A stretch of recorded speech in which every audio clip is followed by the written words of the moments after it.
saya aturkan terima kasih kepada para pembicara juga para teman-teman yang hadir di forum diskusi ini. Perkenalkan, saya Lukman Hakim, saya akan menjadi chair dalam diskusi sore hari ini. Kita akan berbicara tentang pendudukan, perdamaian dan problem Palestina. Seperti saya kira kita mafhum bahwa 21 Mei yang lalu, tepat di tengah malam, gencatan senjata dilakukan yang secara sementara mengakhiri periode kekerasan yang sangat masif selama 11 hari. Tentu saja kita tahu bahwa ini bukanlah sebuah kondisi yang ideal untuk sebuah perdamaian, meskipun tentu saja bahwa gencatan senjata merupakan semacam relief dari periode kekerasan yang sangat masif. Sejak 21 Mei, periode gencatan senjata, ada banyak sekali perkembangan yang saya kira penting untuk diperhatikan dan sangat penting untuk mendiskusikan tentang problem Palestina di masa mendatang.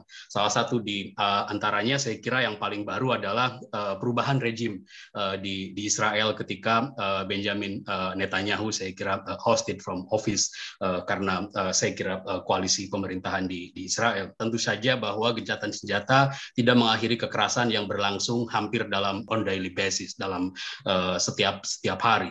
Ada banyak sekali periode kekerasan, peristiwa-peristiwa kekerasan yang dilakukan pasca gencatan senjata, dan itu pun juga tidak menyurutkan militerisasi Israel. Seperti kita tahu, nanti kita akan diskusi bahwa mereka juga baru saja melakukan deal jual beli senjata yang dalam jumlah yang sangat fantastis.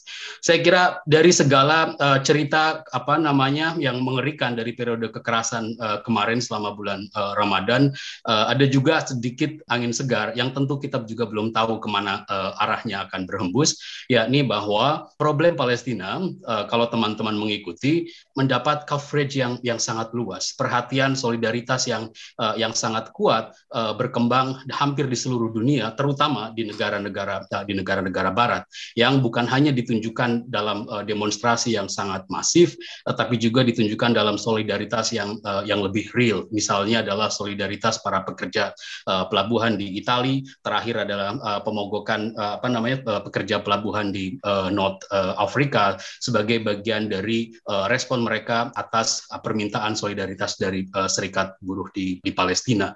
Ini sebuah perkembangan baru yang setidaknya kalau kita melihat berita-berita di Amerika dan di Eropa itu cukup berpengaruh terhadap persepsi publik. Nah, pertanyaannya adalah to what extent bagaimana perubahan-perubahan ini menjadi menjadi angin segar bagi pembicaraan tentang prospek perdamaian di Palestina ketika misalnya forum-forum internasional, lembaga-lembaga internasional as usual tidak bisa berperan dalam mengatasi persoalan kekerasan dan segala miseries yang ditimbulkan dari peristiwa kekerasan dalam konteks Israel Palestina. Sebagai informasi, misalnya 26 Mei yang lalu dalam World Health Assembly, negara seperti Amerika, Inggris, Jerman, dan Kanada menolak sebuah resolusi yang bertujuan untuk membangun fasilitas kesehatan, perbaikan fasilitas kesehatan di Gaza dan di wilayah pendudukan. Ini ada banyak kontradiktori tren ya, ada banyak kecenderungan kontradiktoris yang membuat kita menjadi sangat menarik untuk membicarakan problem tentang perdamaian, pendudukan, dan Palestina ini. Nah, beruntung saya kira pada sore kali ini saya ditemani oleh banyak sekali rekan saya yang berangkat dari disiplin dan fokus yang berbeda-beda. Ada Bu Siti Mutiah, Bu Titi, selamat sore. Beliau adalah pengkaji Timur Tengah di Universitas Gadjah Mada. Pak Muhadi Sugiono, beliau banyak membicarakan tentang teori hubungan internasional. Mbak Diah Kusumaningrum atau Mbak Dike, beliau pengkaji non-violence dan peace studies. Ada Mbak Ririn, beliau yang banyak mengkaji soal isu-isu humaniter internasional. Ada Mas Riza yang saya kira secara spesifik akan membicarakan tentang ekonomi politik kekerasan dan problem kekerasan di Palestina. Juga saya kira yang salah satu yang penting juga adalah Mas Rahmat. Beliau selain Ketua Departemen Hubungan Internasional, beliau adalah pengkaji politik luar negeri Amerika, yang saya kira ketika membicarakan soal problem Palestina, it is impossible, tidak mungkin untuk tidak menyertakan perubahan kebijakan atau persepsi publik di Amerika atas Timur Tengah, khususnya atas Israel. Oke, kira-kira begitu konteks yang mendasari pembicaraan kita pada sore ini. Kita diskusi, sebetulnya saya selalu membicarakan bahwa kita diskusinya santai, tapi sudah takdir saya bawaannya serius, jadi mohon maaf kalau ini adalah santainya saya. Jadi mohon maaf kalau intonasinya terlalu cepat atau yang lain. Saya akan mulai dari Bu Siti Mutiah, dari Bu Titi. Saya kira kekerasan yang terjadi di Israel kan bukan sesuatu yang sifatnya baru-baru, dia juga relatif berulang. 2021 yang dalam skala yang besar, 2014, 2008 juga peristiwa yang sama juga berlangsung. Apa sih menurut Bu Titi yang menjadi karakter paling khas dari kekerasan masif baru-baru ini pada Mei 2021 ini, dan bagaimana melalui kekerasan ini kita bisa memahami persoalan Israel dan Palestina? Ya, terima kasih Mas Aim, Mas Lukman Hakim, Bapak Ibu sekalian yang saya hormati. Assalamualaikum warahmatullahi wabarakatuh. Pertama-tama saya mengucapkan terima kasih pada departemen yang telah memberi kesempatan saya untuk berbicara pada Ketua IIS ya, yang juga memberi kesempatan saya untuk bicara. Terus terang ini baru pertama kali saya berbicara soal Timur Tengah di rumah saya sendiri gitu ya.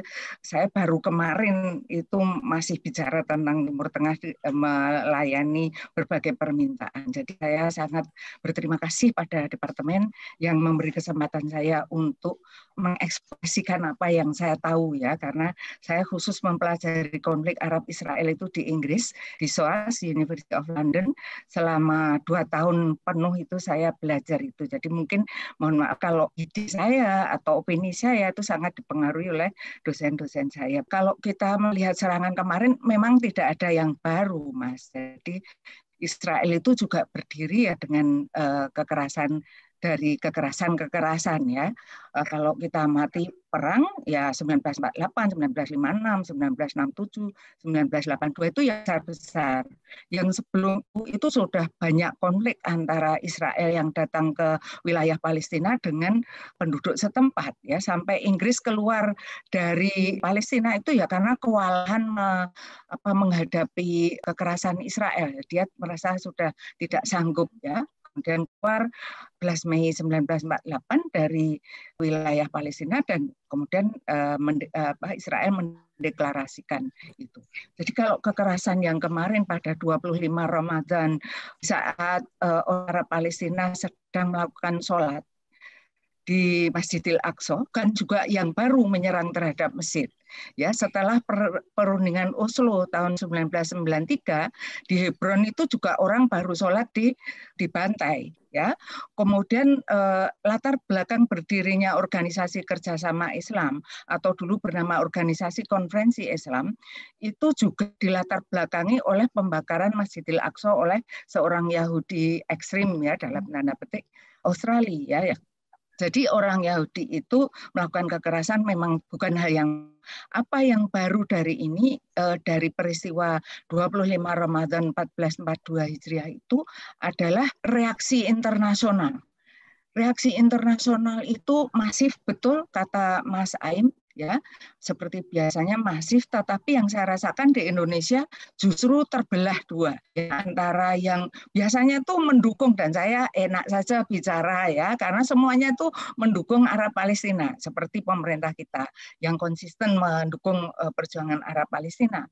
Tapi di dalam masyarakat itu ekstrim terpolarisasi antara yang mendukung Arab Palestina dan yang mendukung Israel. Itu baru pertama kali saya mengamati Timur Tengah sejak hampir 40 tahun yang lalu, itu baru pertama kali saya rasakan. Tapi karena saya sudah dilatih oleh departemen ya, memahami perbedaan, itu yang saya pelajari di departemen, memahami perbedaan, saya menanggapinya juga lebih santai ya. Jadi begitu Mas Aim. Apa yang membedakan? Yang membedakan itu adalah bahwa sekarang tuh Hamas itu telah mempelajari pola serangan Israel. Makanya gencatan senjata itu terjadi karena permintaan Israel. Jadi memang Hamas itu kan senjatanya hanya Katyusha yang diarahkan ke ibu kota Israel, Tel Aviv ya. Nah, ibu kota Israel itu bisa Tel Aviv, bisa Yerusalem ya. Dia itu sudah mempelajari kalau Israel itu mempunyai pertahanan yang namanya Iron Dome. Ya, Iron Dome itu ternyata hanya bisa kapasitasnya itu 70 Katyusha. Dia serangan terus-menerus 70, dia kan sudah lemah. Kemudian ketika lemah itu dia kirimkan yang besar, kan itu ceritanya. Saya juga hanya membaca dari media ya. Jadi itu yang belum pernah saya amati, Israel mendapatkan serangan balik yang luar biasa sampai dia kewalahan ya. Kalau bagi yang pendukung Arab Palestina, wah ini saatnya Israel ini ya, Israel kalah gitu ya. Tapi kan nyatanya dia minta gencatan senjata ya. Akhirnya itu berhenti.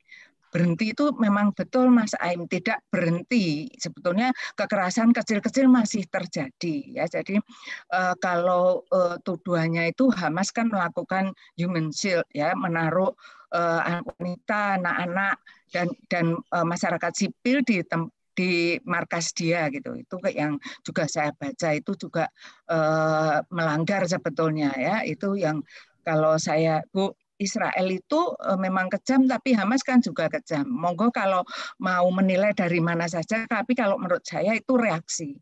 Ya, selama ini ya itu reaksi. Oke, ada satu poin yang saya kira penting untuk di-highlight dari pembicaraan ini adalah bahwa ada kemajuan atau advancement dari kapasitas Hamas dan pejuang-pejuang di Palestina, pencanggihan dalam hal persenjataan yang in one another way cukup merepotkan Israel.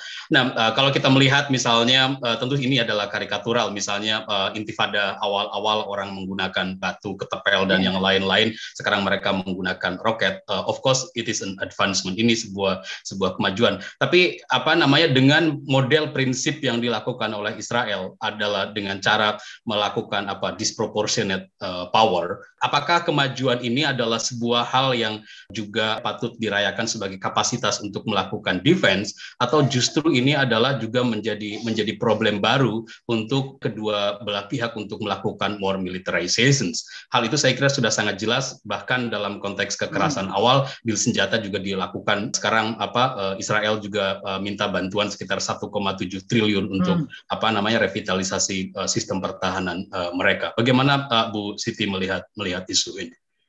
Ya, kalau saya melihatnya itu memang katanya ilmuwan itu tidak boleh berpihak ya.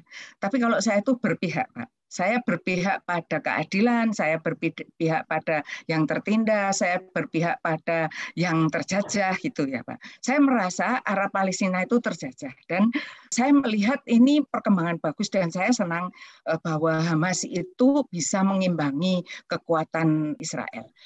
Karena kekerasan yang terus-menerus terjadi itu adanya ketidakseimbangan kekuatan antara pihak Arab Palestina dengan pihak Israel.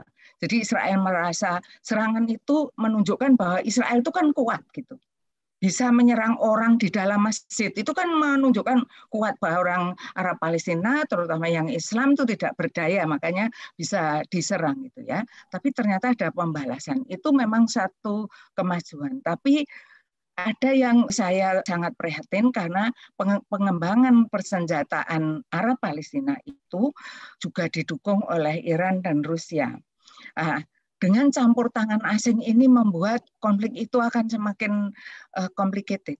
Ya, saya tidak kalau saya kurang menyetujui keterlibatan Amerika Serikat dalam konflik ini, saya juga tidak menyetujui keterlibatan Iran dan Rusia adalah untuk mendukung Hamas gitu. Meskipun ya Hamas kan mau minta dukungan siapa ya, Arab Saudi dan negara-negara Teluk lain sudah dalam Abraham Accord sudah sebagian sudah membuka hubungan diplomatik dengan Israel, dan kayak Arab Saudi sebagai senternya negara Islam juga akan membuka hubungan diplomatik. Jadi ini akan menambah kompleksitas konflik Arab Israel yang sulit diselesaikan kalau masih ada campur tangan asing. Jadi sebetulnya kalau Israel itu dibiarkan oleh Amerika ya, dan Arab Palestina juga dibiarkan oleh negara lain, saya yakin mereka itu kemudian menemukan solusi sendiri gitu. ya mereka akan menemukan solusi sendiri. Tapi kalau sudah backing-backingan seperti ini itu tidak ada ujungnya gitu, Pak. Oke, saya kira saya bisa menangguhkan nanti diskusi tentang Ya. mengaitkan ini dengan isu dinamika geopolitik di Timur Tengah. Saya akan melanjutkan, saya kira tadi isu soal globalisasi gerakan solidaritas pro Palestina terhadap Mbak Dike. Bagaimana assessment Mbak Dike? Saya kira perkembangan yang relatif baru tentang media-media di Eropa misalnya merayakan ini karena bukan hanya soal terhadap Palestina, tapi gerakan-gerakan anti militerisasi ini juga berkembang meluas terhadap misalnya isu gerakan misalnya mereka protes terhadap pertemuan NATO yang akan segera dilakukan di Brussels. Slogan-slogan the returns of anti-militarism seperti tahun mungkin 60-an gerakan-gerakan anti war movement berkembang, ini seperti mendapatkan momentum. Bagaimana Mbak Dike melihat tentang dinamika konflik Palestina dengan proliferasi gerakan-gerakan yang lintas batas yang mengidentifikasikan diri sebagai bagian dari Palestinian cause seperti yang dilakukan oleh Black Lives Matter misalnya, dan the prospect of global civil society dalam konteks anti peperangan. Silakan Mbak Dike. Terima kasih Aim pertanyaannya. Saya kira ini kabar yang menggembirakan gitu ya, bahwa yang terjadi di Palestina gitu sudah semakin mendapat perhatian warga global, dan saya kira sebetulnya perlawanan terhadap okupasi Israel di Palestina, baik yang kekerasan maupun nirkekerasan itu kan sudah berlangsung lama banget gitu dari awal pendudukan itu sendiri gitu. Cuman pada titik ini seperti yang Aim bilang tadi, ada 3 tren ya yang aku kira perlu digarisbawahi gitu. Yang pertama yang saya kira mengubah permainannya secara mendasar adalah orang-orang sekarang cenderung mengganti bingkai ketika membicarakan Palestina dan Israel, tuh mengganti terminologinya dari konflik ke pendudukan gitu. Kalau dulu orang ngomong konflik Israel Palestina, sekarang orang pakai istilah pendudukan gitu, karena terminologi konflik itu dianggap bersifat generik sehingga dia secara moral tidak menggiring pembelaan ke pihak tertentu gitu. Karena istilahnya konflik Israel Palestina, orang jadi leluasa menimbang-nimbang sendiri gitu berdasarkan informasi yang dia punya, kedekatan atau afiliasi identitasnya, atau kepentingan yang dia punya gitu buat diam-diam atau terang-terangan mendukung salah satu pihak. Nah, ketika sekarang terminologinya itu diganti menjadi pendudukan gitu, maka orang-orang jadi kayak punya dorongan moral untuk berpihak gitu ya. Kita hidup di dunia yang quote-unquote sudah berhasil keluar dari praktik kolonisasi gitu. Konflik masih hal yang biasa buat kita, tapi kolonisasi, pendudukan, penjajahan itu di dunia saat ini kayaknya itu sudah so last decade gitu. Nah, dengan membingkai ini sebagai persoalan penjajahan, orang kemudian jadi terasa terpanggil secara moral gitu untuk kemudian seperti yang istilahnya Bu Titik tadi membela underdogs-nya gitu. Ini bukan sekedar konflik gitu, tapi ini penjajahan, dan harusnya kita udah selesai urusan penjajahan dari abad lalu. Jadi pertama ada shift of frame itu. Tapi yang kedua yang menurut saya nggak kalah penting, ada ini ya, peningkatan intensitas perlawanan nirkekerasan yang dulu-dulu banyak pakai metode protes dan persuasi, sekarang dia lebih terorganisir pakai metode-metode non-kooperasi dan metode intervensi gitu. Dari dulu sampai sekarang di berbagai belahan dunia, di Indonesia, di dalam Palestina, Israel, di Amerika Serikat, di mana-mana ada demonstrasi, petisi, lagu gitu-gitu yang memprotes kekerasan Israel dan membela Palestina. Nah, di studi nirkekerasan, meski semua ini penting dan perlu dilakukan, ini makomnya itu baru protes dan persuasi, artinya dia sekadar menyuarakan persetujuan atau ketidaksetujuan. Nah, dalam 2 dekade terakhir kita melihat aktivisme perdamaian Timur Tengah itu makomnya naik ke tingkat non-kooperasi. Jadi kita bukan sekedar bilang setuju atau nggak setuju, tapi kita menarik dukungan dari yang nggak kita setuju itu. Gitu. Saya kira semua yang hadir di sini sudah pernah dengar istilah BDS ya, boycott, divestment, dan sanction. Ada panggilan untuk beramai-ramai memboikot produk aktor institusi yang pro Zionisme. Jadi ini bukan anti Yahudi, bukan anti Israel per se gitu, tapi ini anti agenda pendudukan Israel di tanah Palestina gitu. Kita beramai-ramai diminta tidak beli produk perusahaan-perusahaan yang memang uangnya itu kemudian disumbangkan untuk agenda-agenda Zionisme. Kita didorong untuk tidak mengundang Israeli scholars yang pro agenda Zionisme. Kita dibujuk untuk tidak menonton beberapa film Hollywood yang bintang utamanya itu warga Israel yang menjalani wajib militer dan dia nggak punya masalah dengan agenda Zionisme. Nah, saya kira semua yang hadir di sini pernah mendengar istilah pernah terlibat diskusi pro kontra inilah, kok jadi rasis, kok jadi cancel culture, kok jadi mengucilkan warga Israel gitu. Nah, pada titik ini mungkin yang ingin saya garis bawahi dalam taktik kekerasan ini namanya the long chain of non-violence. Jadi ketika kita didorong untuk tidak melibatkan misalnya perusahaan atau scholars atau seniman Israel pro-Zionisme, itu artinya supaya mereka sendiri kemudian menggunakan hak suara, menggunakan aneka resource mereka sebagai warga Israel untuk ikut bersolidaritas dengan Palestina. Tadi Bu Titi sempat bilang soal human shield. Human shield itu taktik yang masuk di metode intervensi. Saya kira salah seorang yang paling terkenal namanya Rachel Corrie. Dia dulu remaja Amerika Serikat berusia 16 tahun. Dia dengar apa yang terjadi di Palestina. Dia terbang ke Palestina. Dia tahu kalau ada anak Palestina berdiri di depan tank untuk menghentikan proses bulldozer jalan dan segala macam, nggak digagas, tapi karena dia perempuan warga Amerika Serikat pasti lebih didengarkan. Nah, yang dia lakukan ini kemudian mendorong banyak orang untuk kemudian datang membuat human shield. Jadi bukan Hamas yang kemudian mendatangkan warga sipil Indonesia, tapi warga sipil dunia banyak yang menyediakan diri untuk menjadi human shield juga gitu. Kemudian kita juga tahu ada banyak flotila yang kemudian mencoba ke Gaza ketika jalur-jalur ditutup gitu ya. Saya kira itu sudah makomnya sudah naik ke tingkat intervensi gitu. Nah, yang ketiga yang saya kira ini yang mungkin ingin disasar oleh Aim tadi, ada perluasan aktor ya gitu. Kalau dulu perjuangan ini itu kesannya perjuangan sektoral gitu dan perjuangannya sesama underdogs, jadi perjuangan orang Palestina, kadang-kadang orang Islam gitu, kadang-kadang orang Arab gitu. Nah, sekarang dia menjadi perjuangan banyak gitu ya, banyak orang dan bukan cuman underdogs, tapi mereka yang sebetulnya hidupnya baik-baik saja, tidak terganggu atau bahkan diuntungkan oleh adanya kekerasan di Timur Tengah ini, mereka kemudian berani speak up. Warga Israel di tengah COVID-19 gitu, mereka rajin melakukan demonstrasi secara fisik di negaranya untuk menuntut Netanyahu turun, untuk menuntut hak yang lebih bagus bagi warga Palestina dan yang lain-lain.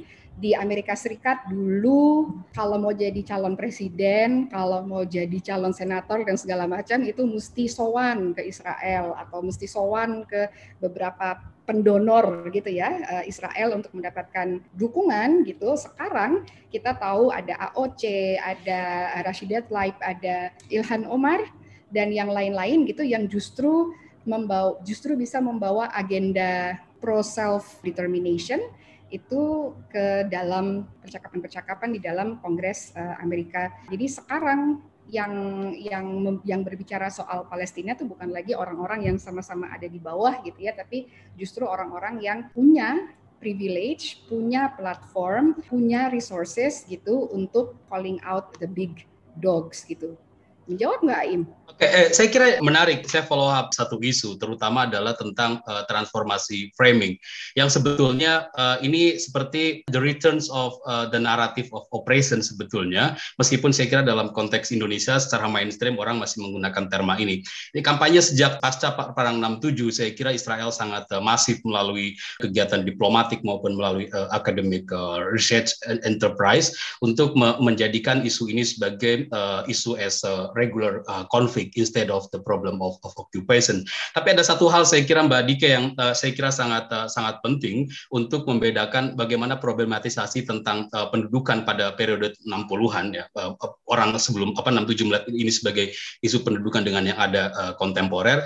Pertama adalah bahwa pada periode 60-an orang melihat isu Palestina sebagai problem pendudukan dibaca dalam konteks oleh elit nasionalis. Pada periode itu ada pan-Arabisms ya, ada namanya sangat elite base, pan-Arab sangat kuat. Saya kira di Indonesia punya Soekarno dan yang lain. Artinya visinya adalah visi-visi negara pasca Bandung Conference lah dengan semangat dekolonialisasi yang lain-lain. Nah, periode 2021 ini saya kira sangat menarik karena core isu utama bukan led by those elites ya, tapi led by the people. Misalnya satu contoh yang saya kira cukup menarik contoh adalah Maroko sebagai negara yang sepakat untuk mengikuti deal of the century-nya Trump untuk mengakui Yerusalem sebagai ibu kota dan Israel. Yang kemudian diikuti dengan deal senjata antara kerajaan Maroko dengan dengan Amerika. Tapi ini it didn't prevent peoples of Morocco to go on the street.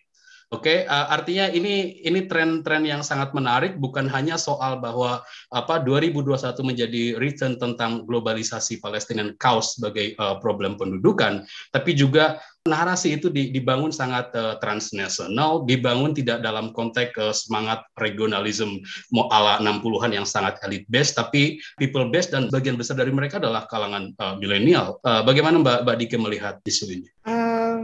Aku nggak yakin bisa menjawab pertanyaan ini dengan pas gitu ya. Mungkin nanti yang lain lebih bisa. Tapi yang ingin aku garis bawahi adalah banyak yang sudah kita lewati bersama gitu ya sebagai warga dunia. Paling nggak di 20 tahun terakhir atau 10 tahun terakhir ini kita jauh lebih banyak berbicara sesama warga, alih-alih membiarkan yang berbicara itu hanya elit saja. Kita sudah punya pengalaman bersama memajukan isu Black Lives Matter. Kita punya pengalaman bersama memajukan isu A, B, C. Nah, saya kira pengalaman-pengalaman ini tidak kita punya gitu ya 30 tahun lalu, sehingga we didn't have the language, we didn't have the platform, we didn't have the conviction gitu bahwa kalau saya mau ngomong soal Palestina sekarang, orang-orang lain di seluruh dunia akan melakukan hal yang sama. Nah, sekarang kita punya itu gitu.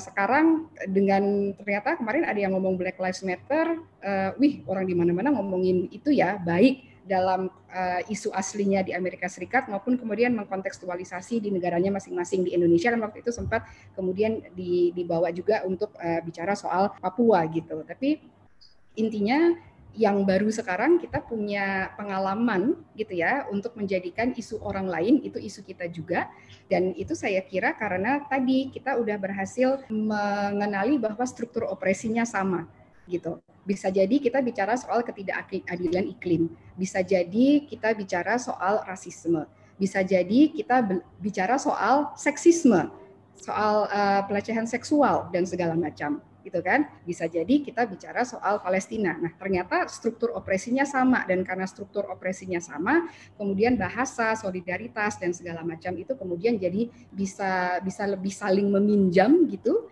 Yang orang-orang yang kemarin udah rame ngomongin BLM, mereka paham betul struktur opresi rasisme gitu, sehingga ketika mereka diajak ngomong soal Palestina gitu dan mereka melihat struktur opresinya sama, mereka tidak bisa tidak ikut gitu. Sama halnya orang-orang yang kemarin dengan bersemangat mendukung gerakan Me Too gitu. Orang udah paham struktur opresinya dan segala macam, sehingga sekarang ketika diajak ngomong soal Palestina, mereka tidak bisa lagi hanya diam. Nah, saya kira itu ya pengalaman bersama untuk mengidentifikasi struktur opresi di persoalan yang berbeda-beda gitu, membuat warga dunia tuh sekarang jadi kayak punya dilema moral untuk dulu lu waktu ini mau ngomong, sekarang waktu ini lu nggak mau ngomong. Nah, itu kita jadi bisa lebih nodong orang untuk menunjukkan sikap moralnya. Mungkin itu ya, tapi nggak tahu Bapak Ibu yang lain gimana. Thank you Mbak Dike. Saya kira saya tuntaskan sedikit pembicaraan tentang gerakan sosial, khususnya dalam konteks Amerika dengan Mas Rahmat. Artinya bahwa demokrasi pro Palestina sangat masif, yang bahkan saya kira belakangan demonstrasi di Lincoln Memorial yang sangat simbolik, puluhan atau mungkin ratusan ribu orang melakukan demonstrasi meneriakan yel-yel soal soal not another nickel, not another dime, no more money for Israel crime yang sangat terkenal. Artinya ada perubahan yang sangat besar di kalangan publik, terutama terkait dengan orientasi politik luar negeri Amerika terhadap Israel. Nah, dalam konteks administrasi baru yang sekarang ini menarik. Orang sebelumnya berharap Biden bisa mereverse kebijakan politik luar negeri Trump yang lain-lain, tapi saya kira in the period of violence, periode Mei, saya kira kita bisa mengatakan bahwa Biden sama sekali tidak berubah kebijakan politik luar negeri terhadap Israel. Even satu-satunya negara yang vote against dalam pembicaraan di Dewan Keamanan PBB untuk ceasefire hanya untuk gencatan senjata, bukan untuk condemning violence atau yang lain. Mereka juga tidak mau melakukan itu. Ini bagaimana kontradiktori ini, tuntutan di level bawah, grassroots, tuntutan untuk meninjau kembali orientasi politik luar negeri Amerika terhadap Israel yang demikian masif, dengan di level elit penentu kebijakan politik luar negeri. Bagaimana ke depan politik luar negeri Amerika di Palestina, khususnya umumnya di Timur Tengah. Baik, terima kasih Aim. Saya akan memulai paparan terhadap pertanyaan Aim tadi dengan 3 poin yang saya kira penting untuk kita ketahui bersama ya. Poin yang pertama adalah apa yang kita kenal selama ini mungkin sebagai dalam tanda kutip conventional wisdom atau mantra, seperti yang disampaikan Dike tadi. Setiap calon presiden atau calon anggota Kongres kalau mau terpilih maka dia harus, Dike tadi mengatakan, sowan ke Israel atau dekat dengan lobi Israel ya. Nah, conventional wisdom atau mantra yang saya maksud di sini adalah bahwa Amerika Serikat selalu memiliki komitmen mendukung Israel, dan bahkan dukungan ini bisa dikatakan sebagai unshakable ya. Komitmen yang tidak bisa dirubuhkan, tidak bisa dihancurkan dengan kekuatan apapun. Nah, sejarahnya sangat panjang kenapa komitmen ini muncul, dan oleh karena itu tentu tidak bisa kita bicarakan di sini. Tetapi dari pembicaraannya Bu Titik tadi dan juga Mbak Dike ya, kita bisa melihat bahwa quote-unquote unshakable commitment ini sedikit demi sedikit sudah mulai tergerus ya, dengan disampaikan tadi oleh Dike ada muncul kekuatan baru di kalangan anggota Kongres yang mulai bersuara tentang perlunya Amerika untuk meninjau kembali kedekatan, meninjau kembali komitmennya kepada Israel. Memang sekarang masih kecil ya kekuatan itu, tetapi dengan adanya desakan opini publik yang luas seperti yang tadi Aim sampaikan di Lincoln Memorial dan lain sebagainya, banyak orang kemudian menilai bahwa Amerika Serikat memang harus serius ini mempertimbangkan kembali komitmen dukungan kepada Israel ini. Ini yang pertama. Kemudian yang kedua, sejak sebelum dia menjadi presiden, Joe Biden, misalnya dia menulis sebuah artikel di jurnal Foreign Affairs yang isinya membuat daftar kira-kira nanti apa yang akan dia lakukan sebagai presiden. Nah, dalam daftar itu terindikasi secara jelas bahwa politik luar negeri Amerika Serikat yang Biden bayangkan adalah politik luar negeri yang berbasis pada demokrasi, kepada hak asasi manusia, dan juga bersandarkan kepada hukum internasional. Nah, mengapa Biden mengambil posisi politik luar negeri yang semacam ini? Ini erat kaitannya dengan apa yang telah dilakukan oleh Amerika Serikat selama 4 tahun masa kepemimpinan Trump. Kita tahu 4 tahun itu Trump telah membuat, mungkin saya berlebihan ya, tetapi Trump telah membuat Amerika Serikat menjadi dalam tanda kutip bahan tertawaan gitu, ketika diplomasinya, ketika kekuatan militernya tidak digunakan untuk memperbaiki situasi, memperbaiki keadaan di berbagai tempat di dunia. Trump memiliki relasi yang harmonis dengan NATO. Trump kemudian bersetegang dengan Cina dan lain sebagainya. Sehingga dalam artikel di Foreign Affairs itu Biden mengatakan politik luar negeri Amerika yang nanti akan saya bangun sebagai presiden adalah politik luar negeri yang kembali membangkitkan Amerika sebagai kekuatan dunia yang tidak akan sama dengan Trump, yang berfokus pada demokrasi, hak asasi manusia, dan hukum internasional tadi. Namun demikian, kemudian kita lihat bahwa persoalan yang kedua ini, isu yang kedua ini kemudian masuk kepada isu yang ketiga, yaitu kegagapan. Ya, saya mengatakan kegagapan administrasi Biden untuk merespon apa yang terjadi dalam konflik terbaru, atau kata dikit tadi bukan lagi konflik ya, yang terjadi antara Israel dengan Palestina baru-baru ini ya. Mengapa saya katakan ini kegagapan? Yang pertama, indikasinya Amerika Serikat sampai dengan saat ini belum punya duta besar untuk Israel. Nah, ini menunjukkan ada semacam upaya untuk mungkin ya menjaga jarak antara Biden dengan Netanyahu sebelum kemudian Netanyahu digantikan oleh Naftali Bennett ya.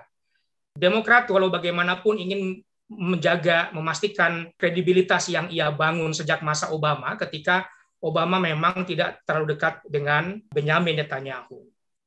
Sehingga dari situ mungkin Biden dan para pembantunya masih berpikir untuk bisa mencari sosok yang tepat bagi duta besar Amerika Serikat di Israel. Itu yang pertama. Kemudian yang kedua, indikasi yang lainnya adalah untuk menyelesaikan kasus perseteruan baru-baru ini antara Israel dengan Palestina, yang diutus bukanlah seorang Antony Blinken, Menteri Luar Negeri Amerika Serikat saat ini. Yang diutus bukanlah Jake Sullivan, ya, NSA, ya, penasehat keamanan utama Presiden Biden, tapi yang diutus adalah seorang namanya Hadi Amir, kalau saya tidak keliru, seorang envoy yang memang punya kapabilitas, punya latar belakang, kapasitas yang cukup, cuma tetap saja secara profil pejabat dia bukanlah orang yang diharapkan bisa berbuat banyak. Sehingga dari situ saya bisa mengatakan bahwa kegagapan ini membuat Biden bingung ini harus berbuat apa dalam mengatasi konflik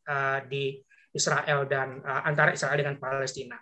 Di sisi lain, di kalangan akar rumput kita sudah melihat ada banyak sekali protes ya, mass demonstrations di berbagai kota di Amerika Serikat yang tidak malu-malu lagi menyuarakan pentingnya Amerika untuk melihat isu ini dengan lebih jernih, untuk tidak lagi mendukung Israel tanpa alasan ya, untuk kemudian melihat bahwa ini adalah persoalan bukan persoalan konflik semata, tapi ini soal okupasi, soal pendudukan, soal orang Palestina tidak mendapatkan hak yang seharusnya mereka punya.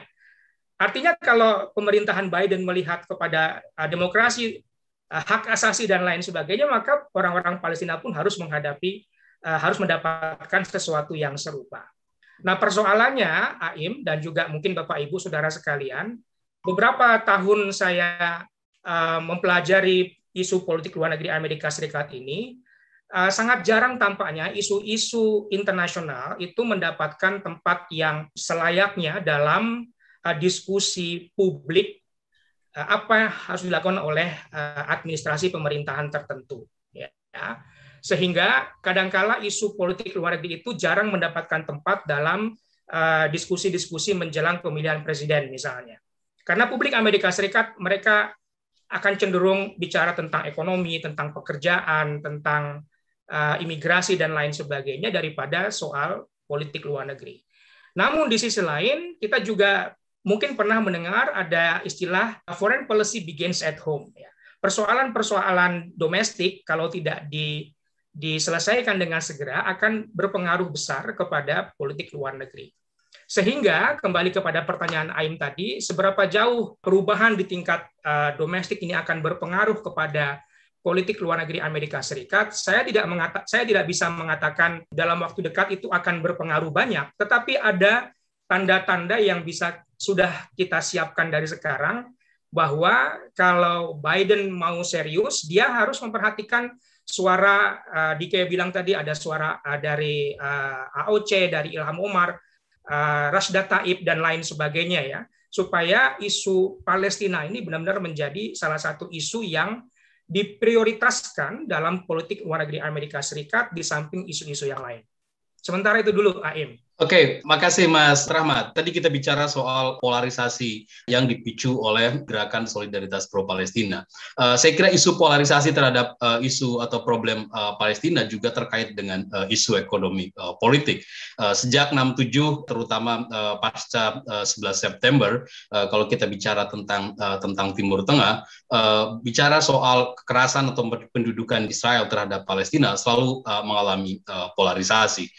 Bukan tidak hanya dalam konteks within Muslim countries, tapi juga dalam konteks dunia global. Nah, bagaimana Mas Riza melihat isu soal dua hal ini? Pertama adalah soal bagaimana dunia terpolarisasi ketika melihat isu soal Israel-Palestina dalam lensa ekonomi politik. Silakan Mas Riza.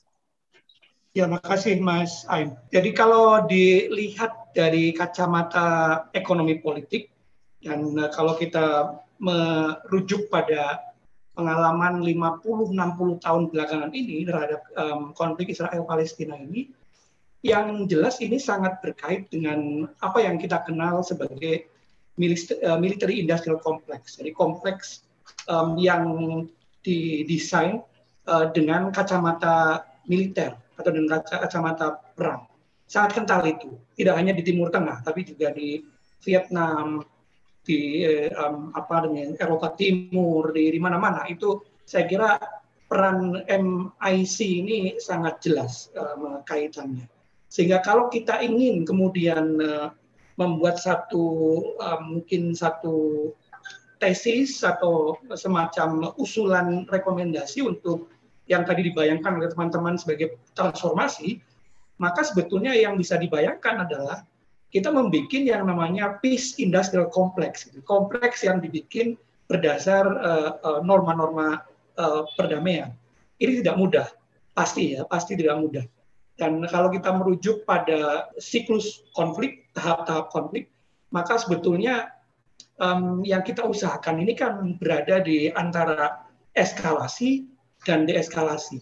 Dan bagaimana keduanya saling berjalin berkelindan. Kalau dalam kasus Israel-Palestina, jelas sekali itu ya, jalinan kelindannya itu. Ada pertimbangan geopolitik, geoekonomi yang kental di sana.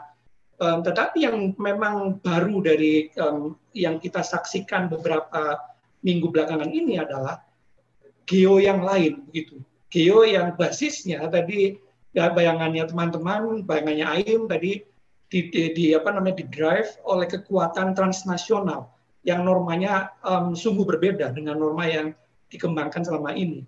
Dan melihat beberapa peluangnya, saya kira kita punya hak untuk optimis, untuk melihat transformasi ini bisa terjadi, bagaimana yang tadi saya bayangkan sebagai jalinan eskalasi dan deeskalasi itu berlangsung. Nah, yang jadi masalah utama kan sebetulnya pada soal, kalau eskalasi itu kan pada soal keterperangkapan, ya, entrapment pada yang namanya military industrial complex itu. Kalau kita merujuk pada Amerika, keterperangkapan itu sudah berurat ke akar sampai ke sistem politiknya. Itu tadi disampaikan oleh Mas Rahmat, punya tadi Mas wisdom istilahnya, punya semacam hal yang mantra yang tidak gampang untuk diubah, itu karena memang entrap ke sana. Yang dilakukan oleh terutama sayap Dauf-nya Amerika, Demokrat itu kan sebetulnya ingin keluar dari entrapment itu. Kalau dalam teori konflik namanya de-entrapment. De-entrapment, kalau political economic speaking, kalau kita bicara ekonomi politiknya, itu memerlukan banyak sekali investasi. Dan investasi yang diperlukan untuk de-entrapment, untuk kasus sub-entractable Israel-Palestina ini bisa berjalan mungkin 1-2 generasi. Dan saya melihat sebetulnya investasinya sudah dimulai sejak Oslo, ya. Oslo itu adalah permulaan dari investasi untuk kita merancang ulang bagaimana de-entrap konflik di Timur Tengah itu, terutama ya di Israel-Palestina itu. Dan kemudian para pihak mulai memikirkan kira-kira investasinya kemana, gitu kan. Nah, ini yang jadi masalah. Di kedua belah pihak bermasalah.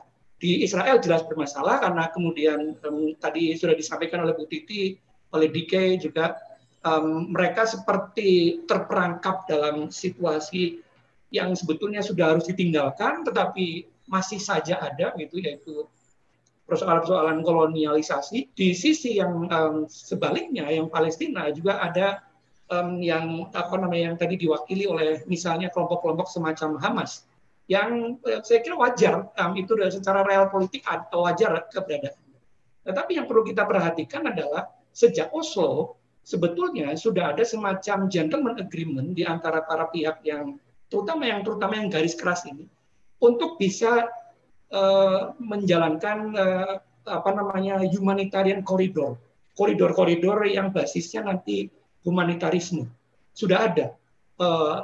Pelaksananya sudah ada, sudah jalan, gitu.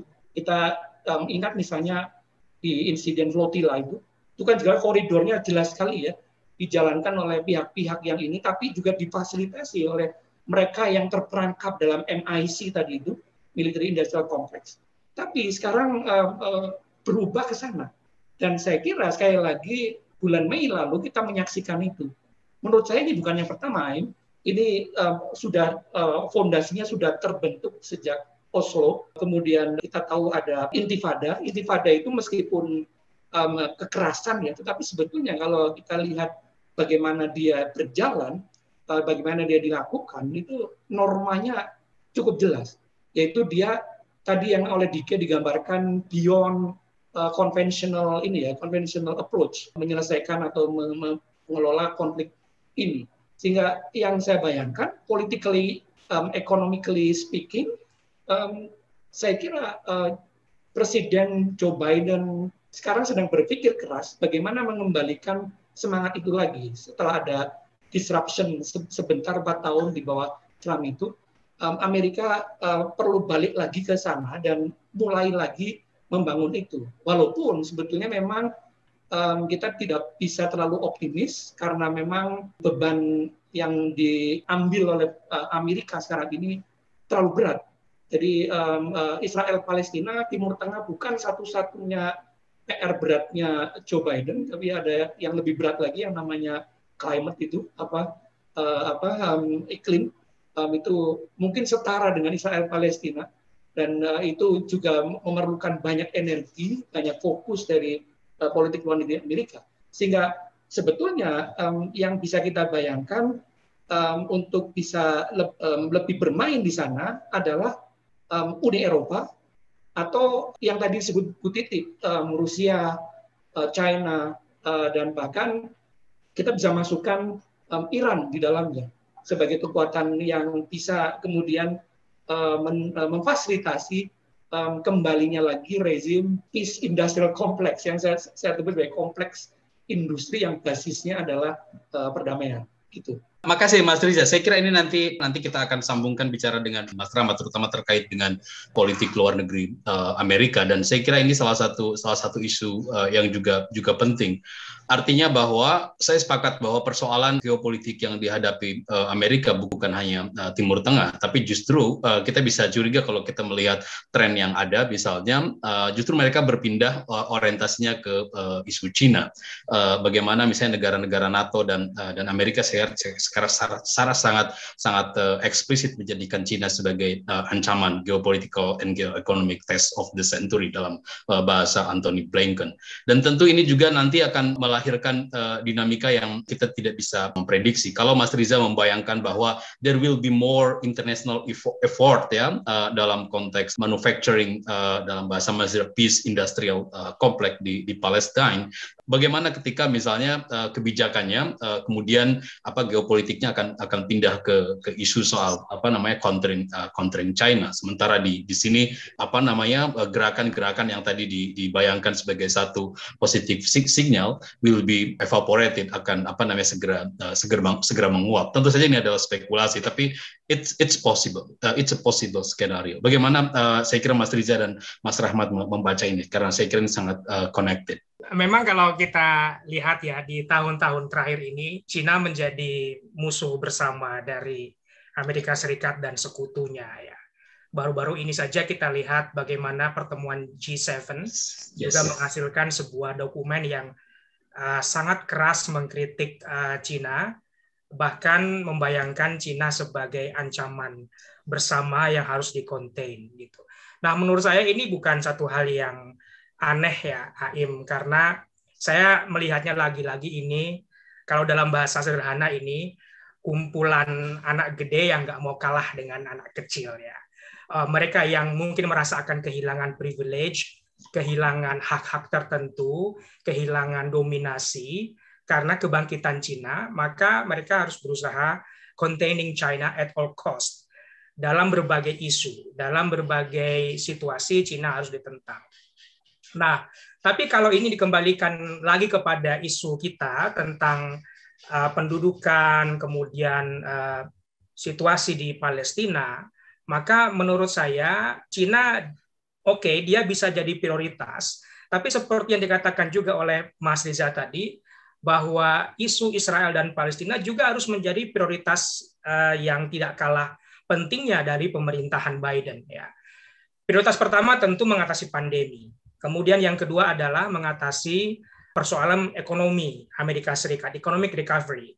Kemudian setelah itu mungkin climate change issue tadi Mas Riza sudah menyampaikan. Lalu setelah itu Cina, Rusia, dan juga isu Israel dan Palestina. Nah, di sini saya sangat tertarik dengan ide yang disampaikan oleh Stephen Walt, seorang profesor di Harvard University.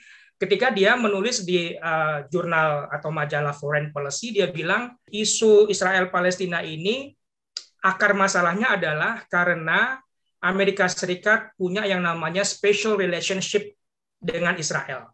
Maka untuk mengatasi persoalan pendudukan di Palestina, special relationship ini harus dibuang. Harus diganti dengan apa yang dia sebut sebagai normal relationship. Artinya ya Amerika Serikat berhubungan dengan Israel layaknya seperti dia berhubungan dengan negara lain. Kalau Israel berbuat salah, Amerika harus condemn it. Kalau Israel mendapatkan persoalan dan Amerika merasa dia berhak dan bisa membantu, maka dia boleh membantu. Tidak seperti yang tadi saya sebut sebagai unshakable commitment itu. Jadi menurut saya di sini isu containing the rise of China, sekalipun mungkin basisnya lemah, akan sama prioritasnya dengan making normal relationship with Israel. Itu prioritas bagi pemerintahan Biden. Oke, thank you. Mas Riza ada komentar tadi, silakan. Ya, secara umum saya sepakat dengan Mas Rahmat. Memang ini isu yang harus diprioritaskan kalau kita bicara soal Israel Palestina oleh pemerintahan Biden. Tapi pada saat yang sama memang pertanyaannya adalah bagaimana dia pemerintahan Biden ini akan decommit gitu, akan melepaskan komitmen yang sudah disampaikan kepada Israel. Dan kemudian fokus untuk menjalankan yang tadi saya sebut sebagai pendekatan dovish ya, sekali lagi dalam politik luar negeri Amerika. Nah, meskipun demikian, saya melihat sebetulnya kalau kita melihat di luar Amerika, maka ada pihak-pihak lain yang punya modalitas ya untuk masuk ke sana, termasuk Cina. Cina tidak terlalu banyak mendapat perhatian ya bagaimana mereka punya hubungan dengan negara-negara Timur Tengah. Tetapi kalau melihat bagaimana proyek BRI mereka dirancang, Timur Tengah adalah bagian dari salah satu yang mereka inginkan. Gitu. Ya, jadi saya kira masyarakat internasional perlu ambil perhatian yang lebih pada bagaimana memanfaatkan dalam tanda kutip China dalam isu ini. Dan saya kira Iran bisa menjadi jembatan untuk ke sana, Rusia bisa menjadi jembatan ke sana, selain tentu saja lembaga-lembaga internasional yang sudah menjalankan banyak misi kemanusiaan. Oke, terima kasih Mas Riza. Saya follow up kata terakhir soal misi kemanusiaan, terutama pembicaraan tentang kondisi krisis humaniter internasional dan apa yang dilakukan, keterbatasan challenge yang dilakukan oleh komunitas internasional, terutama terkait dengan bahwa ini persoalan yang sangat serius, bahwa sejak 73 peristiwa Nakba pertama 73 tahun lalu, gelombang pengungsi di Palestina semakin terus berkembang seiring dengan perluasan settlement, pencaplokan wilayah dan yang lain-lain. Khususnya Gaza saya kira menjadi lebih seperti kamp konsentrasi daripada sebagai sebuah sebagai sebuah tempat pengungsian terbesar di dunia, saya kira, yang statusnya menjadi relatif permanen. Kalau orang bilang selalu ada cahaya di ujung gua, di ujung terowongan, ini there will be no light at the end of this tunnel. Bagaimana Mbak Ririn? Saya kira yang banyak studi soal isu-isu soal hukum humaniter dan krisis humaniter melihat persoalan ini. Silakan Mbak Ririn. Baik, terima kasih Mas Aim. Selamat sore Bapak Ibu sekalian. Terima kasih atas kesempatannya. Baik, melihat persoalan kemanusiaan di Palestina ya. Kalau kita lihat tadi Mas Aim mengatakan peristiwa Nakba yang bermula ketika Israel dideklarasikan sebagai negara tahun 48, yang kemudian diikuti dengan pengusiran besar-besaran warga Palestina ya, sehingga harus meninggalkan tanah mereka dan sebagainya. Hal ini kemudian sampai terus berlangsung hingga kini kebijakan-kebijakan tersebut, dan kemudian bahkan sehingga ada 7 juta pengungsi Palestina yang ada di baik di negara-negara tetangga maupun ya di berbagai tempat, sehingga ini menjadi persoalan yang serius sebenarnya dari antara Palestina dengan Israel. Dan selalu kemudian ini menjadi persoalan yang juga menjadi ganjalan juga dalam upaya-upaya negosiasi antara Palestina dan Israel, yaitu keinginan warga Palestina untuk kembali ke wilayah mereka, tapi tentu saja Israel juga punya posisi yang kontra terhadap keinginan warga Palestina tersebut. Sehingga kemudian di samping ke situasi di pengungsian, kemudian juga ditambah dengan kebijakan-kebijakan Israel yang selalu memilih cara-cara kekerasan ataupun cara-cara represif terhadap warga Palestina, maka kemudian tentu hal ini menimbulkan persoalan krisis kemanusiaan ya khususnya untuk bangsa Palestina. Dengan itu kita melihat bahwa maka kemudian menjadi penting bagi kita untuk melihat persoalan Israel Palestina ini juga dari sisi krisis kemanusiaan yang memang secara nyata terjadi di sana. Dengan demikian kemudian bagaimana kemudian masyarakat internasional atau komunitas internasional bisa merespon dengan sungguh-sungguh situasi krisis kemanusiaan di Palestina khususnya, maka mungkin paling tidak ada 2 hal yang bisa saya identifikasi di sini. Yang pertama yaitu bahwa menjadi penting bagi masyarakat internasional untuk melihat ini sebagai persoalan krisis kemanusiaan, dengan kemudian apa respon yang bisa dilakukan adalah yang pertama adalah dengan melakukan aksi kemanusiaan ya, yaitu dengan menghimpun sumber daya yang memang sangat diperlukan oleh warga Palestina dengan memberikan bantuan kemanusiaan. Kita dapat melihat sebenarnya berbagai upaya telah dilakukan ya oleh komunitas internasional, terutama memang melalui agensi PBB ya. Kita juga menyaksikan bahwa seperti PBB juga sudah mendirikan sejak awal ada Badan Bantuan PBB untuk Pengungsi Palestina atau UNRWA ya, yang didirikan sejak 48 secara khusus memang untuk membantu Palestina, dan sudah 70 tahun untuk mereka membantu warga Palestina di tepi barat, Gaza, dan juga di tempat-tempat pengungsian yang lain, berbagai program juga. Kemudian juga dari sisi PBB juga melalui UN Coordination on Humanitarian Affairs, mereka juga mempunyai program khusus yang disebut dengan Humanitarian Response Plan yang sejak 2003 mereka menghimpun upaya-upaya aksi-aksi kemanusiaan dari berbagai organisasi, baik dari negara-negara, kemudian juga dari NGO maupun international organization yang lain ya, yang punya concern untuk membantu masyarakat Palestina.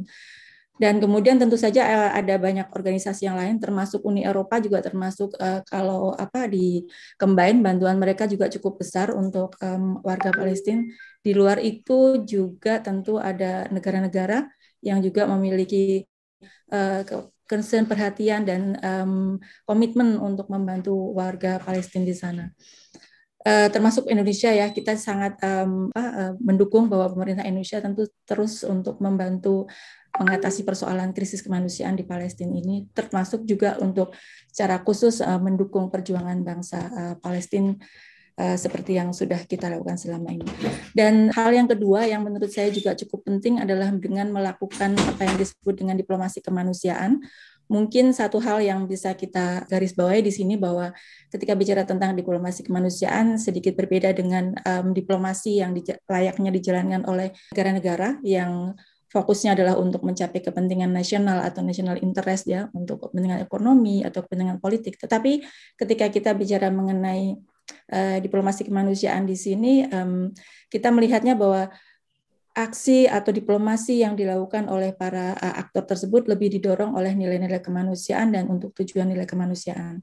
Yang dalam hal ini kemudian seringkali harus bisa bersikap objektif untuk basisnya adalah karena ada humanitarian needs gitu, lebih pada basis itu maka kemudian perlu dilakukan diplomasi kemanusiaan, melengkapi apa yang tadi disebut dengan aksi-aksi kemanusiaan.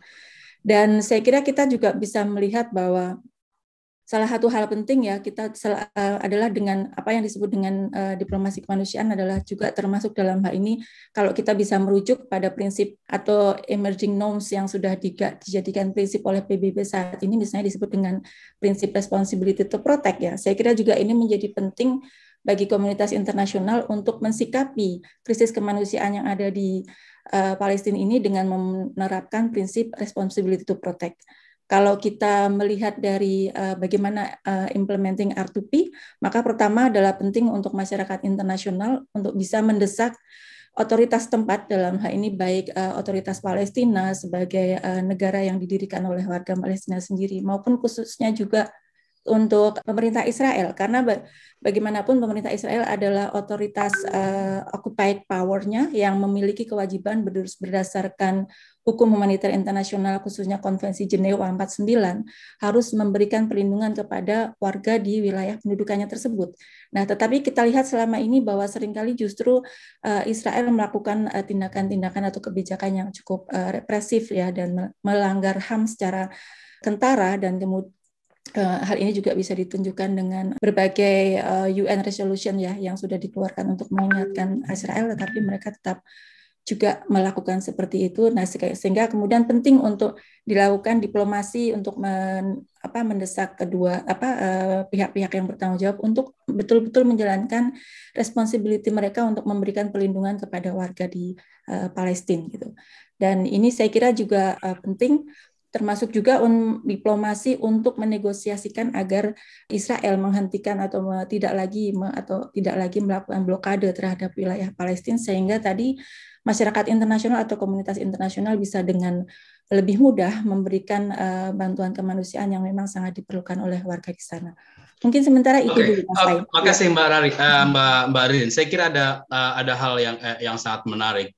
Pada konteks ketika nilai-nilai normatif diperlukan sebagai upaya ya, nilai normatif dan solidaritas diperlukan sebagai upaya untuk mengatasi atau setidaknya mengadres persoalan-persoalan humaniter, persoalan kemanusiaan di Palestina. Pada saat yang lain, upaya-upaya konvensional atau upaya-upaya utama justru malah memblokade atau tidak memungkinkan hal-hal demikian berlangsung. Misalnya beberapa waktu yang lalu, saya kira pasca gencatan senjata, UN Human Rights Council PBB berniat untuk melakukan investigasi pelanggaran HAM, dan from the very outset, sejak dini Israel mengatakan dia tidak mau berkolaborasi. Juga misalnya tadi saya sempat singgung dalam perdebatan dalam World Health Assembly misalnya, beberapa negara-negara besar menolak atas resolusi upaya untuk perbaikan fasilitas kesehatan di Palestina ketika lembaga-lembaga internasional yang ada di sana seperti UNRWA dan yang lain-lain sedang menghadapi persoalan yang sangat serius, terutama kapasitas mereka untuk mengatasi persoalan kesehatan dan hal-hal yang terkait dengan isu pengungsi. Ini pertanyaan saya kira buat Pak Muhadi, is IR irrelevant to talk about Palestinian problem? Ketika semua mekanisme, norma, praktik yang diadopsi dalam kajian dan praktik hubungan internasional bisa sedemikian mudahnya diabaikan. Tampaknya Israel problem Palestina menjadi semacam state of exception dalam kajian hubungan internasional. Jadi pertanyaannya adalah saya kira ini yang membuat mahasiswa HI miris dan tidak confident untuk membicarakan soal problem Palestina Palestina adalah apakah IR irrelevant untuk membicarakan isu ini dan bagaimana how to make us confident back. Silakan Pak Muhadi. Terima kasih Aim, terima kasih kepada para pembicara sebelumnya dan juga para peserta diskusi hari ini. Memang berbicara mengenai persoalan Palestina itu bagi kita adalah sebuah ironi ya di dalam hubungan internasional.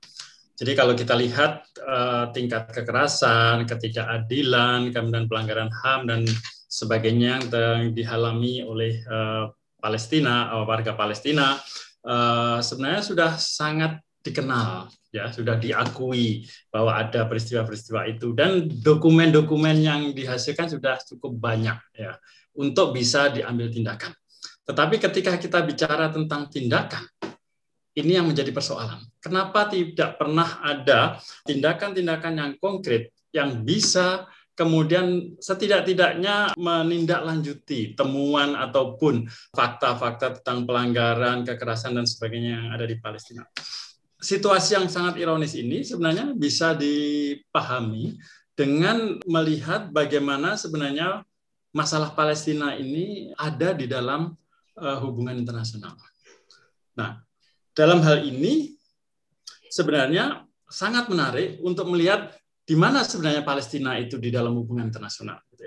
Mari kalau kita ingin berbicara mengenai hal ini, saya kira kita tidak bisa melepaskan diri dari apa yang menyebabkan semua ini terjadi. Di dalam hubungan internasional, masalah Palestina seringkali dianggap sebagai sebuah tragedi yang muncul sebagai sebuah bentuk accident, ya. Akibat dari penyelesaian sebuah persoalan kemanusiaan yang sangat besar yang dialami oleh orang Yahudi. Gitu ya. Palestina sebagai masalah muncul setelah upaya untuk menyelesaikan Jewish problem dilakukan. Dan munculnya atau berdirinya negara Israel itu dianggap sebagai sebuah tindakan yang sangat syarat dengan moral dan sangat legitimate untuk mengatasi persoalan Jewish problem itu yang berujung pada penghapusan etnis Israel melalui Holocaust itu. Nah, sehingga moral association ataupun juga legitimasi yang dimiliki oleh Israel atau Zionis waktu itu dengan membentuk Israel ini menjadi sangat memberikan justifikasi bagi apapun yang dilakukan oleh Israel, karena segala sesuatu yang menyangkut kritisisme ataupun kritik terhadap Israel selalu akan dikaitkan dengan yang disebut dengan antisemitisme, gitu ya. Jadi memori sejarah akan dibongkar terus atau dibangkitkan terus untuk menjadikan Israel dengan semua tindakannya itu memiliki privilege untuk melakukan apapun. Dan ini yang menjadi ironisnya di dalam isu Palestina. Nah, pada saat yang sama, Palestina sebenarnya adalah sebuah entitas yang termarginalisir di dalam hubungan internasional. Bagaimana marginalisasi itu terjadi? Kita lihat. Ya. Palestina itu sebenarnya semakin lama semakin jauh diasosiasikan dari teritorialitasnya. Tahun 49 setelah gencatan senjata misalkan Palestina masih punya wilayah. Ya. Wilayahnya adalah tepi barat Sungai Yordan dan kemudian jalur Gaza. Tetapi status teritorial Palestina itu kemudian hilang ketika kedua wilayah itu dikuasai oleh Yordan dan Mesir. Dan kemudian pada tahun 67 dikuasai oleh Israel. Jadi Palestina sebenarnya sudah hilang sebagai sebuah entitas yang memiliki teritorialitas. Jadi dalam artian ini, maka Palestina kemudian hilang dari peta. Nah, pada tahun 2012, Palestina memperoleh pengakuan di Dewan Majelis Umum PBB sebagai negara bukan anggota. Nah, di satu sisi, pengakuan itu sebenarnya memiliki implikasi yang sangat besar. Palestina bisa memiliki akses kepada badan-badan PBB, termasuk di dalam kaitan itu International Criminal Court, ya. Tetapi status Palestina yang diduduki oleh Israel itu menempatkan Palestina pada posisi yang tidak jelas. Sebenarnya, dia tidak memiliki status sebagai self-governing authority, tetapi Palestine is not part of Israeli government. Padahal pemerintah Israel, pemerintah Amerika selalu menuntut Palestinian Authority untuk bertindak sebagai normal state. Mampu mengendalikan kekerasan, mampu mengekang gerakan-gerakan seperti Hamas dan sebagainya. Nah, ini menjadi situasinya sangat rumit bagi Palestina untuk muncul ke dalam permukaan. Dan konsekuensinya, apapun yang diperbincangkan terkait dengan Palestina, itu tidak pernah efektif. Sebut saja perjanjian perdamaian yang menghasilkan kesepakatan two-state solution. Apakah kita bisa berbicara dengan cara yang sama? What kind of state Palestine is? Jadi solusi two-state solution itu sebenarnya lebih merupakan sebuah solusi yang semakin memperkuat disparitas kekuasaan di dalam hubungan antara Israel dan Palestina. Sementara Palestina tidak memiliki kapasitas agensi untuk menjadi state, dan pemerintah-pemerintah seperti Amerika, Inggris, Israel tidak memberikan membantu upaya-upaya mereka menjadi state, normal state, tetapi menuntut mereka untuk bertanggung jawab sebagai state. Yang terjadi adalah dengan two-state solution ini Israel memiliki legitimasi untuk memperluas wilayahnya dengan cara membangun pemukiman di wilayah-wilayah diduduki. Artinya yang disebut sebagai peace agreement is not exactly peace agreement. It is a continuation of disparity in the power relations among the two parties. Oke, saya kira itu poin yang sangat penting. Pak Muhadi, masih ada poin tambahan soal itu? Ya, Aim. Nah, kemudian yang kita lihat juga, misalkan dengan status Palestina yang sangat tidak jelas seperti itu, Palestina itu tidak memiliki esensi atau signifikansi yang sangat penting. Lihat saja, dokumen-dokumen termasuk resolusi PBB yang dihasilkan itu banyak, tetapi mana aksinya? Tidak ada aksi yang kemudian dilakukan. Dan juga kemudian yang cukup signifikan, misalkan International Court of Justice tahun 2004 kalau tidak salah, advisory opinion mengatakan bahwa pembangunan tembok pemisah yang dibuat oleh Israel itu illegal and must be dismantled immediately. Sampai sekarang tembok itu masih sangat eksis dan Israel masih juga memperluasnya. Nah, itu yang akan terjadi kalau kita melihat hubungan internasional dengan kacamata yang tidak berbeda. Nah, oleh karena itu, yang menjadi menarik adalah munculnya berbagai teori-teori yang memiliki orientasi kritis di dalam studi hubungan internasional. Nah, teori-teori yang berorientasi kritis ini membuka semua persoalan yang menjadikan Palestina itu termarginalisir. Dan kemudian bukan hanya termarginalisir, tetapi wacana tentang Palestina itu menempatkan, kita sebut saja misalkan Anda mau menggunakan teori kritis yang berangkat dari mana, Giorgio Agamben atau Foucault ataupun siapa, akan menemukan kenyataan bahwa Palestine is subhuman. Sehingga Palestina itu selalu diidentikan dengan monstrous other, jadi proses of othering, ya, Palestina itu adalah entitas yang berbeda dengan Israel dengan segala karakteristiknya, dan menempatkan dia sebagai subhuman itu memungkinkan Israel bisa melakukan tindakan apapun tanpa ada konsekuensi hukum internasional, dan international community juga tidak melakukan banyak hal. Nah, berangkat dari situ, saya tidak akan mengatakan hubungan internasional tidak relevan, tetapi how we should do international relation to better understand what the situation in the Palestine. Yang kalau kita tidak mau mengubah mindset kita dalam melihat Palestina dalam hubungan internasional itu, kita hanya akan memperpanjang penderitaan yang dihadapi oleh masyarakat Palestina. Karena Israel punya kartu truf yang sangat kuat. Yang saya sebutkan tadi, moral existence dan legitimasinya yang tidak memungkinkan orang lain untuk berbicara kritis terhadap Israel, karena begitu mereka melakukan sikap kritis itu, maka yang menjadi tuduhan adalah antisemitisme. Siapa yang bersedia untuk diberi label sebagai antisemitisme? Tidak ada. Jadi kombinasi antara diskors dan kemudian proses marginalisasi menyebabkan Palestina itu tidak pernah sebenarnya menjadi isu penting di dalam hubungan transnasional. Itu dulu Pak Hakim. Terima kasih Pak Muhadi. Saya kira ini refleksi yang sangat penting, terutama bagi teman-teman yang belajar hubungan internasional. Ini saya kira sangat mendasar, cerita soal state making, moral grounding dalam proses state making, dan bagaimana proses itu berimplikasi pada konsekuensi tentang status politik dan status hukum dalam memahami isu soal problem Palestina dan Israel. Saya kira sebelum saya membuka sesi Q&A, saya perlu memperkenalkan ini adalah forum diskusi kita. Tadi saya lupa memperkenalkan.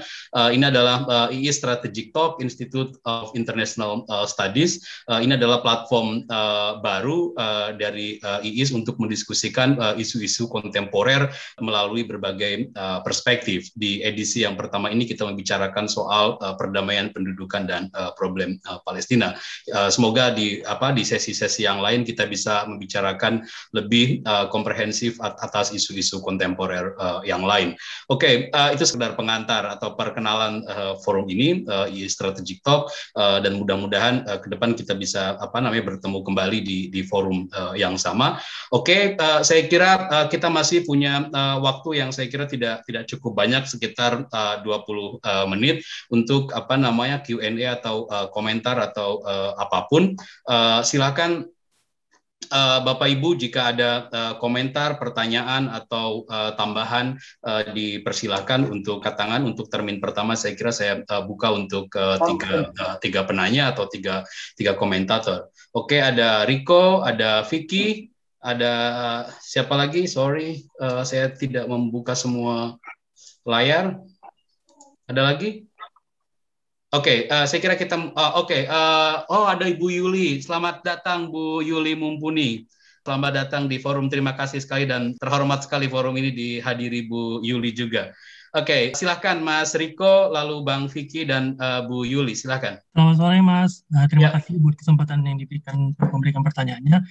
Sebenarnya saya mau bertanya terkait apa yang tadi sudah dijelaskan oleh Mas dan Mbak tentang R2P ya, Responsibility to Protect. Nah, itu saya mau menanyakan, untuk peran Amerika Serikat sendiri sebagai negara yang paling berpengaruh dalam proses interaksi antara Israel dan juga Palestina ini, seberapa jauh menurut Mbak dan Mas kalian dalam kaitannya dengan akademik di hubungan internasional ini melihat peran Amerika Serikat dalam menjalankan tujuannya, dalam menjalankan perannya sebagai negara yang harus melindungi Israel dalam tanda kutip seperti itu dalam konflik dengan Palestina. Oke, terima kasih Mas Riko. Saya kira ini relevan dengan Mbak Ririn, Pak Muhadi, dan kalau Mas Rahmat ada sedikit tambahan bisa berkontribusi untuk membahas pertanyaan ini.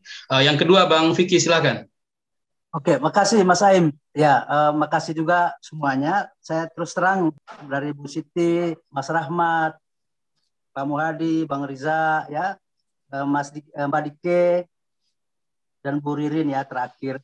Saya senang sekali karena akhirnya saya paham juga ya bahwa ternyata cerita tentang Palestina ini banyak perspektif. Ya, banyak perspektif yang bisa dipakai gitu, untuk membacanya.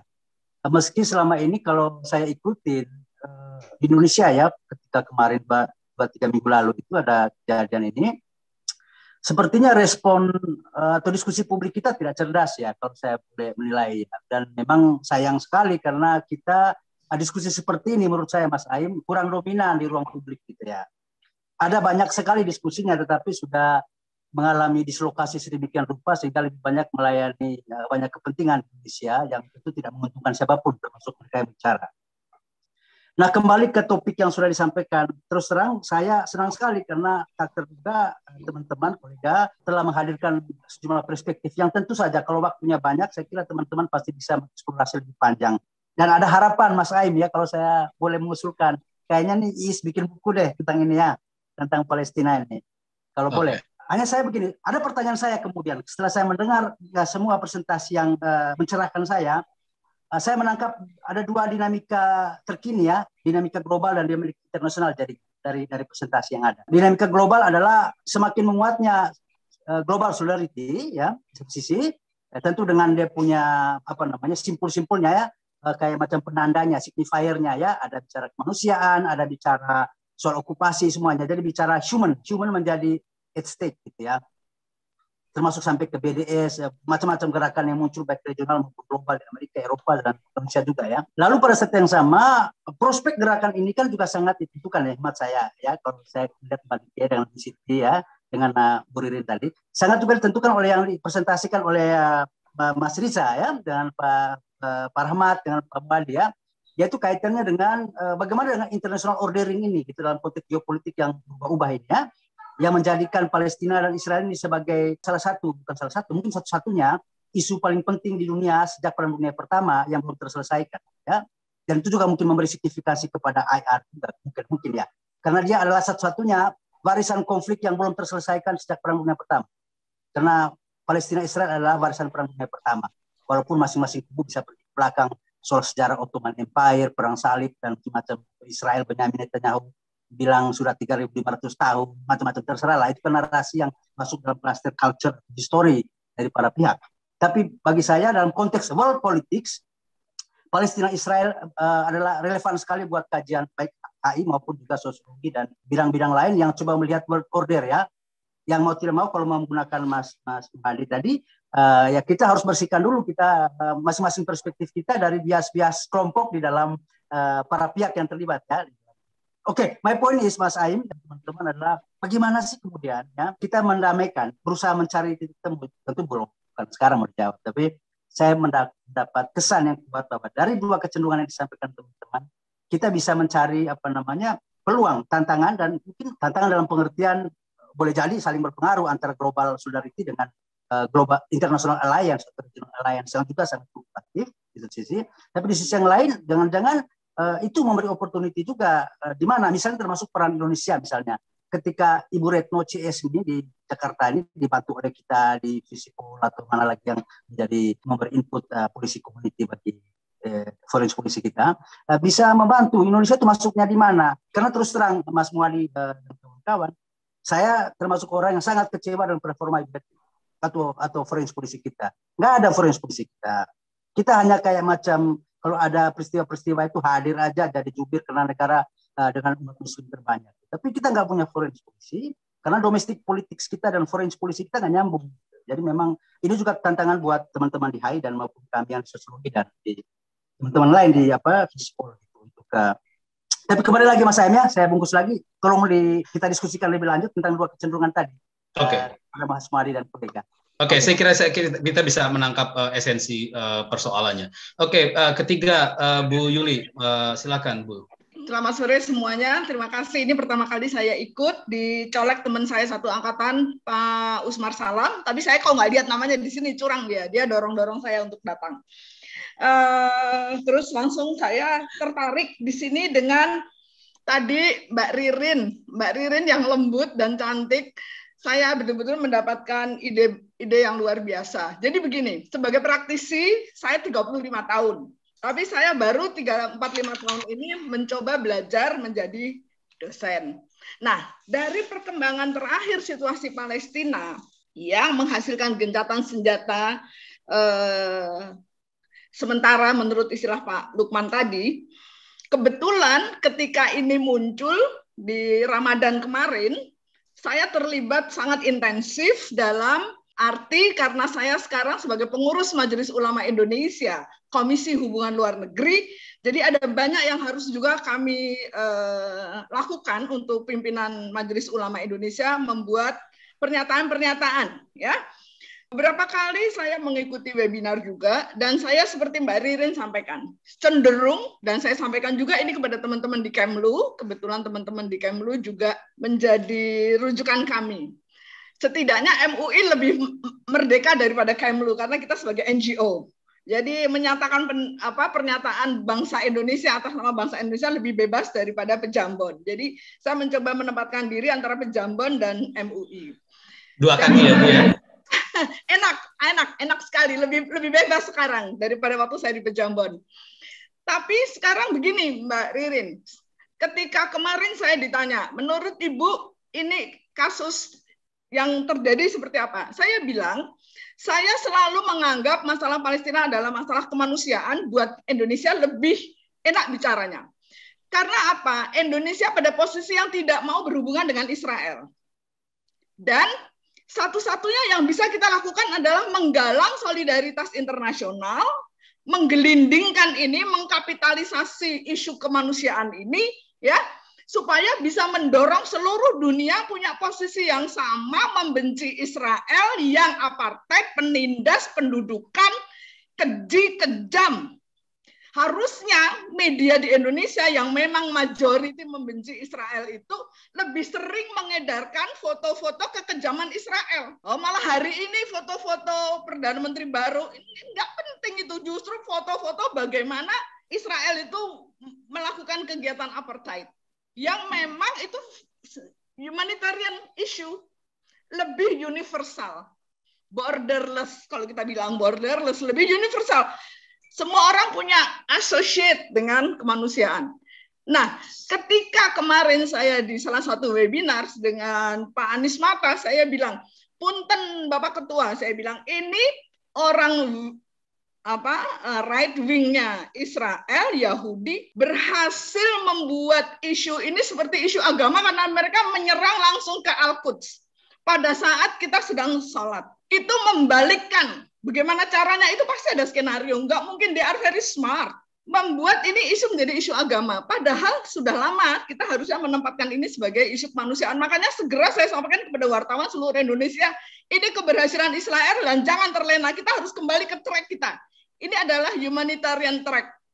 Bagaimana bahasa humanitarian ini bisa dipakai Indonesia? Kalau kita bisa mengkapitalisasi empati spirit yang muncul di Eropa, sekarang udah mulai banyak loh. Saya 30 tahun hidup di Eropa. Most of my posting were in Eropa. Saya di Paris, saya di Roma, saya di Spanyol. Itu negara-negara yang banyak sekali Yahudinya. Kita tahu bagaimana Yahudi di Spanyol diperlakukan, dan pada saat saya di sana kemarin terakhir, malah Spanyol ingin ada move supaya Spanyol minta maaf ke Yahudi. Spanyol nggak mau, cuman menawarkan double nationality. Jadi menurut saya sekarang orang-orang yang mulai bersimpati kepada Palestina yang diperlakukan dengan cara apartheid oleh Israel itu harus kita kapitalisasi. Nah, saya tidak sanggup memikirkan. Saya minta pendapat teman-teman semua dosen-dosen muda yang cerdas-cerdas ini. Saya sangat bangga berada di tengah-tengah dosen-dosen muda yang sangat cerdas ini. Tolong perkirakan apakah mungkin buat Indonesia ya dengan kekuatan Bu Menlu networking-nya yang seperti itu. Kan kita punya fora 3 yang besar. PBB sudah dimanfaatkan Bu Menlu. GNB dimanfaatkan Bu Menlu. OKI pun sudah berhasil dimanfaatkan Bu Menlu sehingga ada SMU kemarin yang membuatkan kaukus OKI. Yang mendorong sehingga ada SMU Special Meeting on Palestine, itu Bu Menlu yang mendorong. Nah, ini bisa seluruh masyarakat itu mendorong ini sehingga menjadi bola salju yang di Eropa tuh menggelinding terus, nabrak pintu Downing Street, nabrak pintu Oval Room, nabrak pintu semuanya supaya mereka makin terbuka. Ini apartheid. Saya jadi ingat omongannya Nelson Mandela. Kalau apartheid seluruh dunia harusnya tidak bisa menerima Israel. Seperti itu. Terima kasih Mas Lukman. Oke, terima kasih Bu Yuli. Saya kira itu frame yang memang sejak awal kita angkat. Saya kira menjadi mungkin pembicaraan tentang bagaimana memikirkan formulasi mengkapitalisasi tadi ada banyak kontradiksi di gerakan macam-macam baik dalam konteks domestik di masing-masing untuk mengubah foreign policy maupun dalam konteks global ordering ini. Prasyaratnya adalah saya kira dalam konteks kita, saya kira nanti kita akan bicara lebih lanjut dengan para pembicara, adalah kesadaran bersama tentang common ground kita pembicaraan tentang ini. Karena seperti tadi disampaikan oleh Bu Siti Mutia misalnya, apa yang disampaikan Bu Yuli menjadi ironis ketika justru call for solidarity, call for common issues ini sebagai isu humanitarian, justru dalam konteks beberapa negara saya kira kalau kita melihat pemberitaan Indonesia salah satu 2 negara yang sangat kuat dalam konteks kemarin Mei, yang polarisasinya sangat tinggi dalam hal bagaimana persepsi mereka terhadap kekerasan Mei ini. Oke, saya kira ini sangat relevan. Saya persilahkan kepada masing-masing pembicara untuk memberi respon. Saya kira ini relevan untuk semua pembicara, tapi mohon karena waktunya terbatas jadi singkat-singkat saja. Silakan, mulai dari siapa? Pak Muhadi saya kira. Terima kasih Pak Aim, terima kasih untuk para penanya. Saya kira saya langsung memberikan respon secara umum aja ya, seluruhnya. Jadi kalau kita lihat sekarang ini, aspek-aspek normatif yang selama ini dianggap sebagai universal, yang kemudian mengatur bagaimana hubungan internasional harus didasarkan pada norma-norma itu, sebenarnya sangat terbatas pemanfaatannya ketika berhadapan dengan persoalan Palestina. Gitu ya. Bukan berarti bahwa hukum internasional itu tidak memiliki karakter emansipatori, tetapi karena aspek power politik di dalam hubungan internasional yang sangat kuat, seringkali masih memungkinkan aspek normatif itu tidak bisa bekerja apa-apa. Nah, oleh karena itu, betul saya sepakat dengan para pembicara yang lain, bahwa ada isu kemanusiaan di sana. Tetapi poinnya sebenarnya bukan itu. Itu harus ditangani, tetapi yang lebih penting adalah mengemansipasi Palestina itu sehingga dia bisa menjadi lebih muncul sebagai sebuah persoalan. Sama seperti Jewish question. Ya, Jewish question yang dulu itu begitu menonjol sampai semua orang berpikir tentang itu dan memberikan justifikasi kepada Israel untuk eksis, gitu kan? Nah, bagaimana Palestina question, problem of Palestine ini juga memiliki signifikasi yang sama dengan Jewish problem waktu itu, sehingga eksistensi Palestina itu harus ada.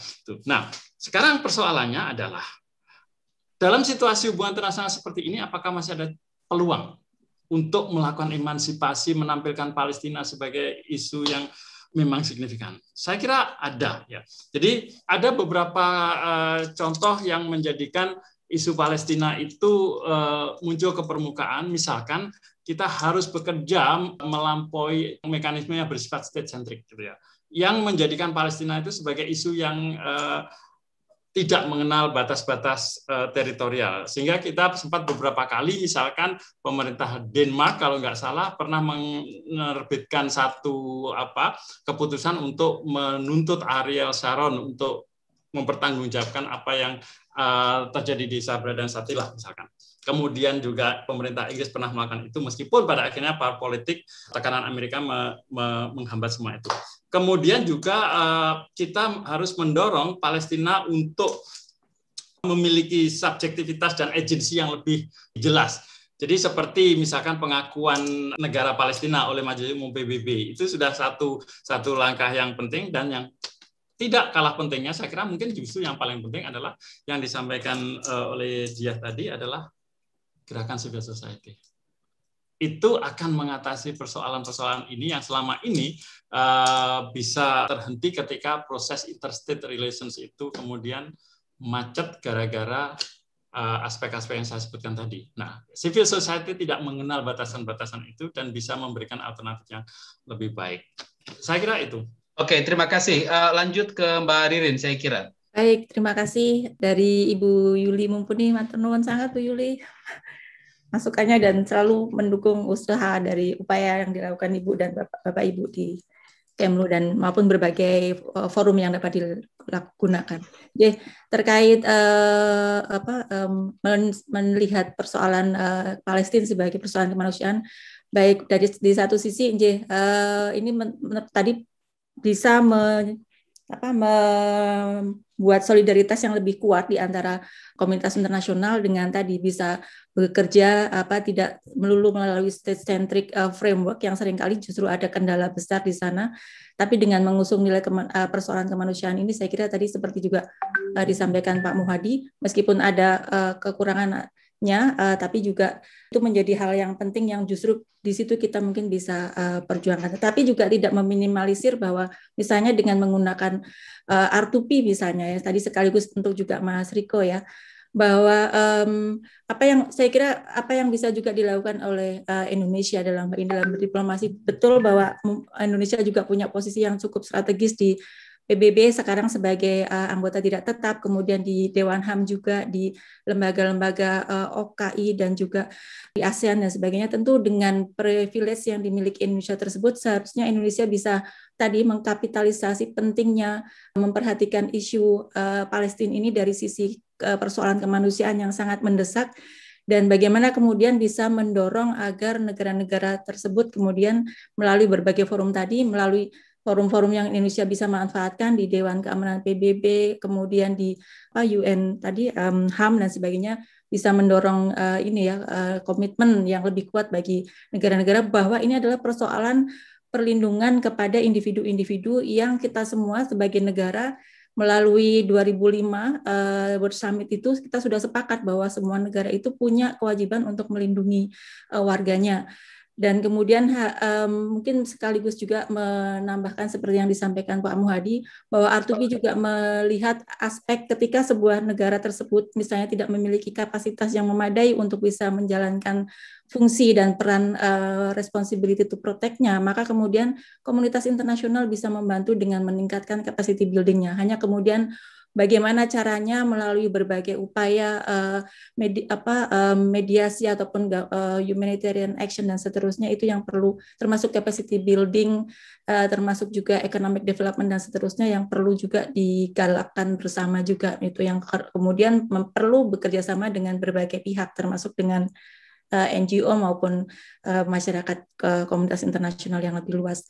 Dan hanya kemudian seperti misalnya kemarin terkait dengan persoalan konflik bulan Mei lalu misalnya, waktu itu juga misalnya saya berharap bahwa dengan isu dengan menggunakan prinsip R2P sebenarnya kita bisa tegaskan komitmen negara-negara yang sudah sangat bersemangat mendorong R2P, bagaimana kemudian hal itu juga bagian dari ini adalah juga tanggung jawab melakukan proteksi kepada warga yang sudah jelas-jelas menjadi korban crimes against humanity, ataupun mungkin sedugaan bahwa ada terjadi ethnic cleansing, atau yang tadi sebagian beberapa juga sudah secara spesifik menyebut ini sebagai kebijakan apartheid ya, seperti Bu Yuli sampaikan.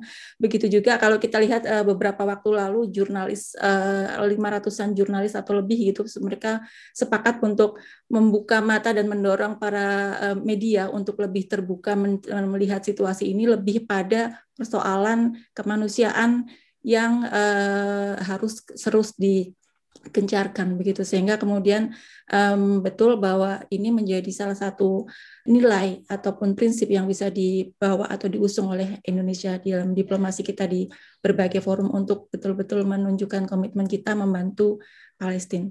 Oke, terima kasih Bu Ririn. Saya kira Bu Titi pasti punya sesuatu untuk menambah beberapa hal yang sudah dibahas, tapi mohon disampaikan dengan singkat karena kita punya waktu yang sangat terbatas. Terima kasih Mas Lukman. Terima kasih pada para penanya ya. Saya terutama akan menanggapi dari Mas Vicky Long ya. Terima kasih sekali Mas Vicky ini kecewa dengan politik luar negeri kita ya gitu. Kalau saya dalam urusan Arab Palestina saya sangat puas Mas ya. Karena jelas sekali dukungan pemerintah Indonesia terhadap persoalan Arab Palestina. Terus apa yang sudah dilakukan banyak ya, terutama kita itu mempunyai konjen di Ramallah ya, konjen khusus di konsulat, maaf Bu Yuli, bukan pakai jenderal ya, tapi konsulat, honorary konsulat di Ramallah. Kemudian secara rutin Kemenlu itu membantu Palestina untuk menyiapkan kemerdekaannya dengan cara membantu capacity building gitu ya. Yang itu rutin tiap tahun. Saya sebagai pengamat itu saya mengamati itu dan saya merasa sangat appreciate ya dengan Kemenlu. Itu yang dilakukan Kemenlu ya, mendukung secara kontinu gitu ya. Ya kalau istilah bahasa agamanya itu istiqomah, konsisten ya sejak dulu, meskipun ya banyak yang menentang itu. Kalau Anda termasuk yang menentang ya itu hak Anda ya, tapi kalau saya termasuk yang puas. Sekarang coba perhatikan politik luar negeri Indonesia, di setiap sudut itu saya merasa itu gagal, kecuali apresiasi internasional itu justru terhadap dukungan Indonesia terhadap Arab Palestina gitu. Itu apresiasinya luar biasa. Indonesia itu dianggap big brothers oleh orang Palestina. Apa ada etnik lain yang menganggap itu terhadap Indonesia, yang itu harus dipertahankan karena itu merupakan jadi identiti kita gitu ya, sebagai negara yang sangat menghormati hak asasi manusia itu. Jadi jangan kecewa, Mas. Kalau yang NGO itu lebih lagi ya sama ya. Jadi pemerintah Indonesia itu mendukung NGO yang mau mendukung arah Palestina. Contohnya terakhir Muhammadiyah berhasil mengumpulkan 30 miliar ya dalam waktu hanya 2 minggu. Yang lain juga ya, tapi ini karena saya warga Muhammadiyah yang saya amati organisasi saya ya. Itu berhasil mengumpulkan 30 miliar. Luar biasa, ini solidarity gitu ya.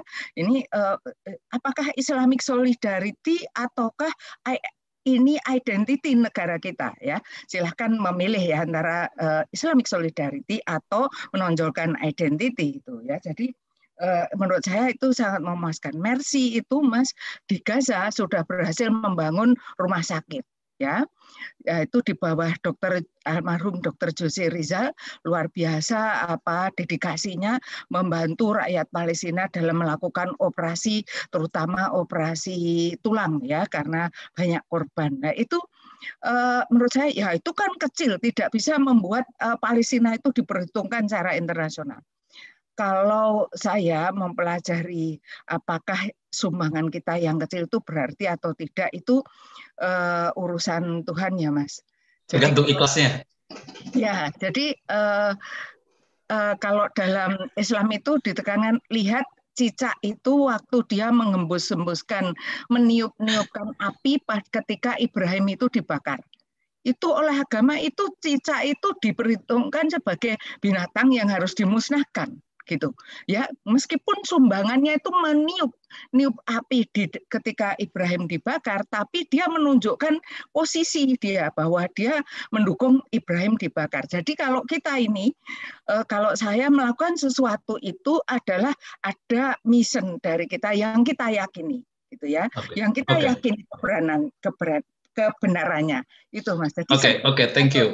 Ya, terima kasih Mas Lukman. Oke, makasih Bu Titi. Mas Riza ada komentar? Nanti disambung Mas Rahmat lalu Mbak Dike. Ya, dikit aja Mas. Ya. Terima kasih untuk semuanya. Saya belajar banyak sore ini dari teman-teman, juga dari Bu Yuli, Mas Vicky, dan juga Mas Riko untuk tanggapannya. Saya mungkin satu catatan kecil mengenai pentingnya bagaimana yang tadi disebut oleh Bu Yuli sebagai kapitalisasi. Kalau saya lebih spesifik, sebetulnya yang kita perlukan adalah monetisasi, Bu Yuli. Jadi diwujudkan dalam bentuk yang konkret itu apa? Tadi Bu Siti Mutia sudah menyampaikan ada banyak modality untuk kita, modalitas untuk itu karena identitas yang terbangun. Bu Dike, Pak Muhadi tadi juga sudah ngomong soal emansipasi, Mas Vicky tadi soal global solidarity. Ini tinggal diwujudkan secara konkret seperti apa.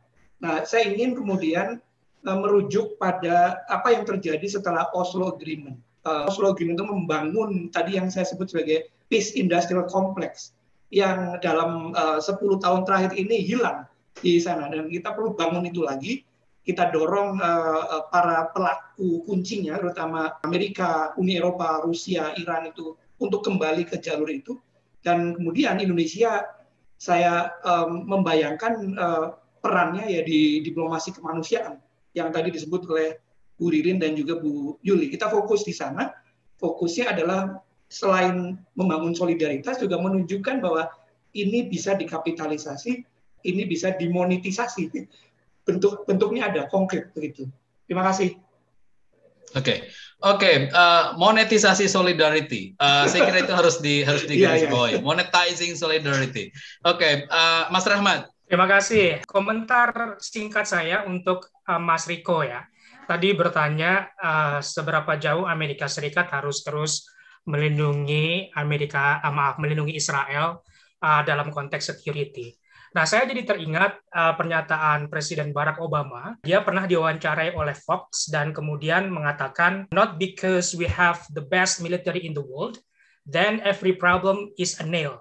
Bukan karena kita punya militer yang paling kuat, maka segala sesuatunya adalah paku yang harus kita selesaikan dengan militer itu. Jadi dari sini menurut saya, kembali ke yang tadi saya sampaikan pandangan dari Stephen Walt, langkah pertama yang dilakukan oleh Amerika Serikat adalah membangun kembali hubungannya dengan Israel, dan dalam konteks keamanan, maka yang harus dilakukan oleh Amerika Serikat adalah less military approach, ya. Lighter footprints itu harus menjadi prioritas dalam politik luar negeri Amerika Serikat, dan more on diplomacy. Nah, ini tentu bukan tugas yang mudah, tetapi tidak ada kelirunya bagi Presiden Biden dan administrasinya untuk mencoba.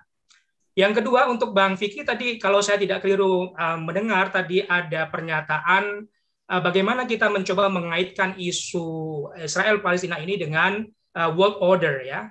Nah, komentar saya ada dua di sini, Bang Vicky. Yang pertama, menurut saya Amerika Serikat harus berusaha untuk berfokus pada apa yang disebut oleh Joseph Nye sebagai liberal internationalist, ya.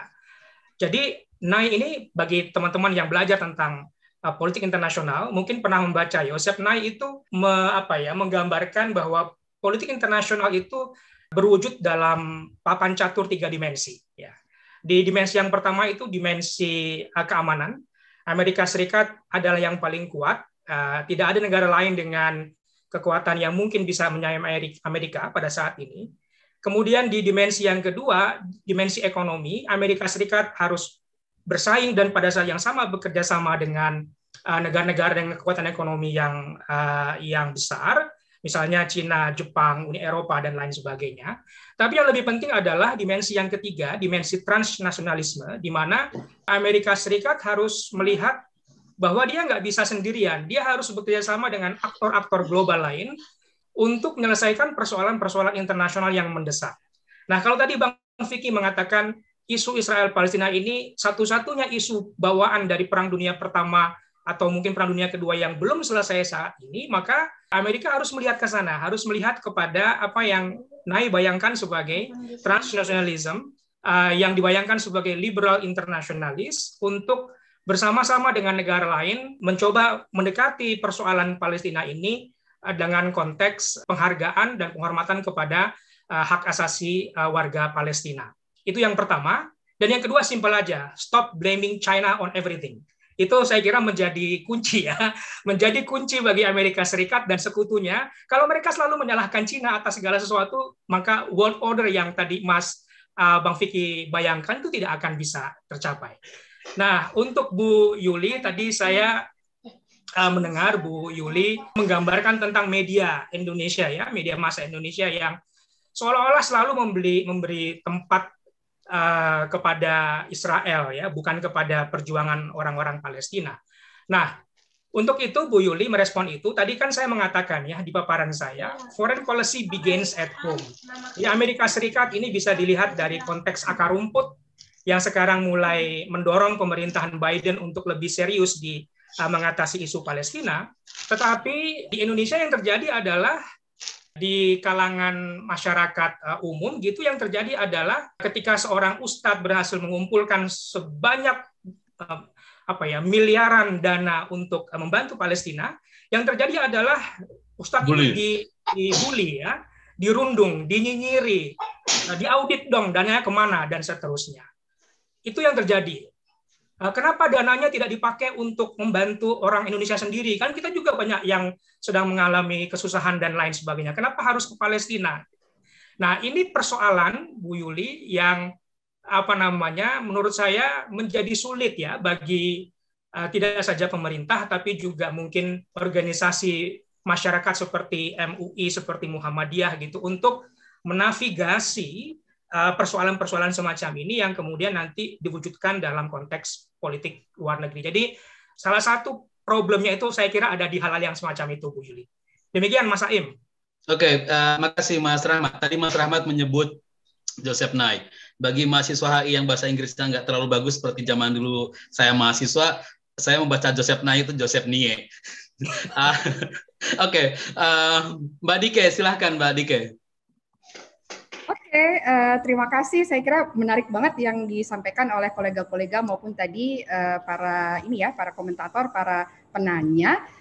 saya tergelitik tadi ada beberapa yang menggarisbawahi bahwa masalah Palestina ini masalah kemanusiaan gitu ya, ini persoalan kemanusiaan. Saya kira kita tidak bisa menafikan ini, tapi kita perlu hati-hati dengan istilah ini gitu ya. Yang pertama, kalau kita bicara ini persoalan kemanusiaan, itu kita mudah sekali tergelincir pada pendekatan berbasis belas kasihan gitu.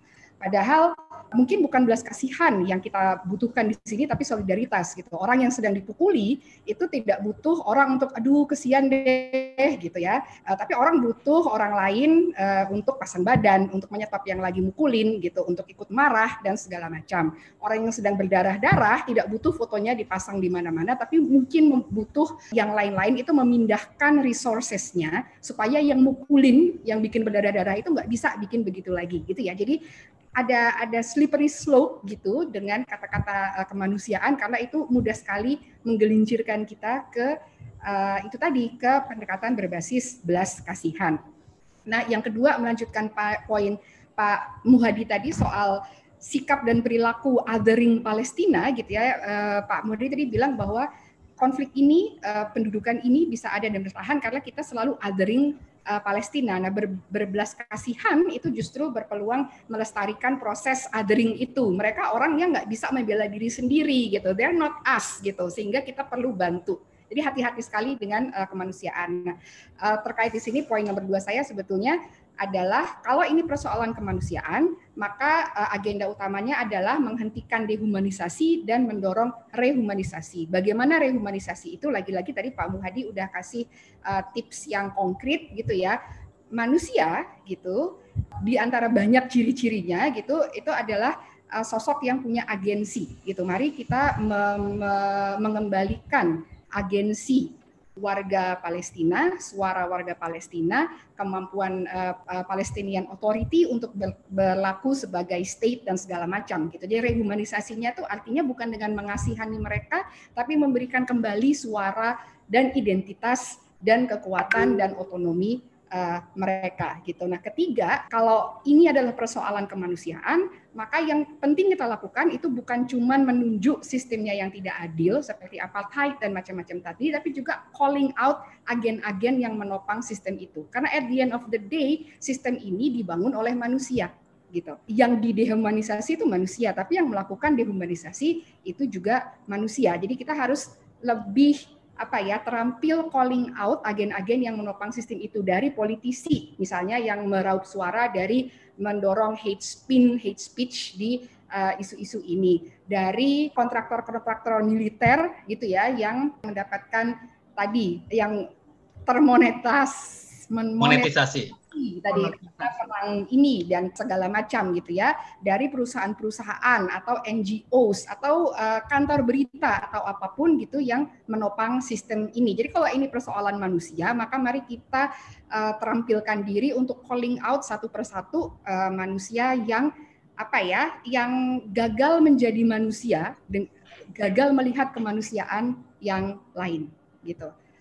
Call them all out, ingatkan bahwa hey, sebagai kalau kamu betul manusia, harusnya kamu tidak tahan melihat harusnya kamu tidak tahan dan kamu akan speak out against kejahatan yang dilakukan terhadap manusia lain. Itu aja sih. Makasih Ain. Oke, makasih Mbak Dike. Ini kita punya 2 kata kunci, Mas Riza, monetisasi solidarity. Ini kita bicara tentang politisasi solidarity. Saya kira sebetulnya energi kita masih cukup besar untuk melanjutkan diskusi ini mungkin untuk 1 atau 2 jam ke depan, tapi saya kira tidak terasa kita sudah lebih dari 2 jam proses diskusi kita. Yang dengan sedih hati saya kira saya harus mengakhiri pembicaraan ini. Mohon maaf kepada para peserta mungkin yang belum berkesempatan untuk memberikan komentar atau pertanyaan dalam forum ini. Sekali lagi saya tidak perlu menyimpulkan apa yang disampaikan karena kita punya apa yang kita bicarakan punya dimensi yang sangat banyak, yang meskipun saya kira secara tematik it sounds berdiri secara otonom, tapi dalam proses diskusi ini jelas sekali linkage yang menyatukan dari topik-topik yang kita bicarakan, puzzle yang bukan saya kira bukan tugas forum ini untuk menyelesaikan puzzle itu, tapi dengan menyajikan puzzle-puzzle itu menjadi tugas bersama bagi kita untuk memikirkan problem ini melalui lensa yang multi perspektif, yang diharapkan saya kira bisa lebih produktif ketika kita berbicara soal problem Palestina, khususnya dalam konteks hubungan internasional. Sekali lagi saya haturkan terima kasih kepada semua pembicara, semua peserta, dan khususnya kepada panitia yang mendukung acara II Strategic Talk seri 1 ini dengan tema perdamaian, pendudukan, dan problem Palestina. Terima kasih saya aturkan kepada semuanya. Selamat sore. Wassalamualaikum warahmatullahi wabarakatuh.